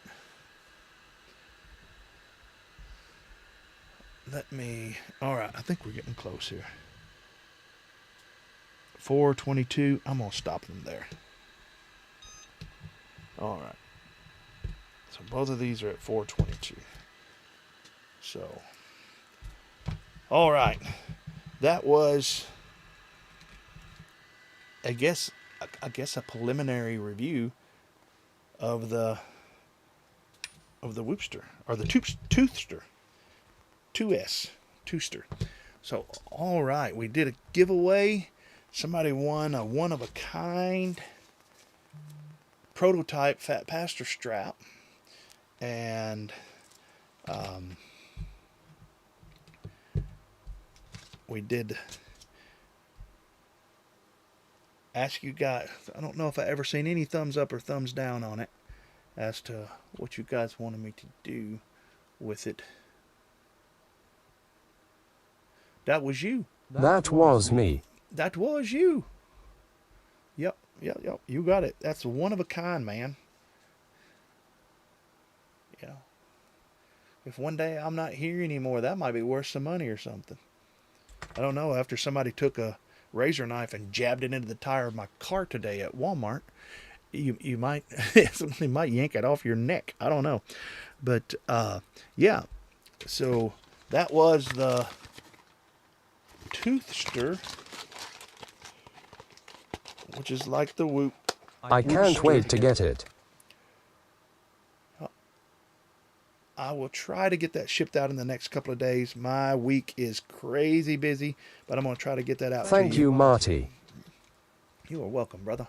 Thank you for being a member of the channel and a faithful viewer for as long as you have, man. I appreciate that. So, that it doesn't always, but sometimes that membership pays off in a giveaway. So, yep, here it is, the Toothster. What happened? Were you stranded? No, I went in to, I've got a lady in the church, she's in ICU, and one of the deacons' wife was taking him to the ER because he's having shortness of breath and I think chest pains. So I was in between talking to them or their families and had to run into Walmart just to get some milk and stuff for my family. Went in, I wasn't in there 10, 20 minutes, come back out, I was loading stuff in, and I noticed that my tire on the back passenger side, right above the stickers, it's got PhatPastor, if you want to fly drones, scan this code and everything. And it was like 3/4 of the way flat. It wasn't all the way flat. Wasn't on the rim. And I was at Walmart, so I was like, well, I'm gonna drive it back to the Tire Lube Express thing, and got back there. And bless her heart, there was a lady, a woman back there working by herself. And she eventually got another guy come in to help her, but she said she was all by herself. They looked at it and said, we can't fix it. And they showed me that you could see where they broke the razor blade off in the sidewall of the tire. So, if this is the tire, it's like they jabbed it in like this, right at the top, and broke. It was just like one of these razor, but the bigger ones, it's just like these, but the ones that are about that thick, you could just see the razor blade in it, that they stuck it in there and then snapped it off. And I asked them if they could get the loss prevention team or whatever while they were fixing the tire to look at the footage, and they called somebody on the radio and they were like, no, we got 6 shoplifters here and only three officers trying to work all of them, and then we got them in 3 different places, and said that it's just not something that's going to happen. And anyway, if they did see anybody doing it, it's not a criminal offense. It's civil. So even if they showed it on the video and I knew the person, I would have to take them to civil court or whatever. So I asked them if they could fix it, and they're like, no, we can't even attempt to fix it because it's in the sidewall. And so dug out the spare for it and donated my way home because Walmart didn't have that tire at all. So tomorrow I've got an appointment in the morning to go get a whole new set put on because I was probably about 6,000 to 7,000 miles away from needing a new set anyway. And tires have sure went up since the last time I bought them, which was about 3-4 years ago. So that's what I'm going to be doing. Yep. Somebody got a pretty sad life, man. Either they knew me and they don't like me, or if they stuck that in there just because I've got PhatPastor on my window right over that, then that's a sad existence to have. And I feel sorry for them. I do know that there's a lot of people that even people in the hobby that don't like me because I'm a pastor. And, I'm not angry with them. I don't dislike them. I feel sorry for them. I've got friends that are Buddhists, and I've got friends that are Hindu, atheist. One of my real good friends in the hobby is an atheist. So it's just sad. So I got home right before the stream was supposed to start. Made a quick thumbnail and started it, and I was trying to keep up with how I don't even know how it's done. The last time I looked, I was like at 600 and something views, and Nick was at 2,000 on my HDzero goggle review. But at one point, I looked at it this morning, and I had 150 views, but 200 and something likes. I don't think my YouTube Studio app was working right, because when I checked it again later, about an hour or two later, it was up to 600 views. So I don't know how many of that it is, but yeah, should have a whole new set of tires before the next race. Oh, and by the way, I've not even announced it. If you guys are watching or whatever, we have a race scheduled. It's going to be at the church I pastor. It's under Soki. We watched it at the shop. All right. Is there a reason why the person that who was going to do a review didn't? This race is at Soki. It's not at Middle Tennessee. So Southern Kentucky, Soki. That's where this race on the 19th is going to take place. Hopefully the next one will be up there near Skip. So yeah, go on to MultiGP, sign up for that. And I even mentioned that, but yeah, it was long, wasn't it? So that's long form. I like long form. I think I tried to cover about everything. Did you see? Did you see? Well, if you watched it, Good, and I will talk to you about it later. okay, all right, yeah. You saw what I saw on the video of how the internal for me worked better than the external. But anyway, I'm gonna wrap this thing up. I need to pause for the calls and then jump on Discord and talk later if you guys are watching. And let me get this one battery, make sure I don't get it mixed in. I got to take this one outside. If you guys, those of you that are still watching, thank you for smashing that like button, taking all of your anger of the day right out on the like button. Just smash it twice. Just hit it again, because sometimes it needs it. Just smash it up real good before you go. That's just like leaving a tip.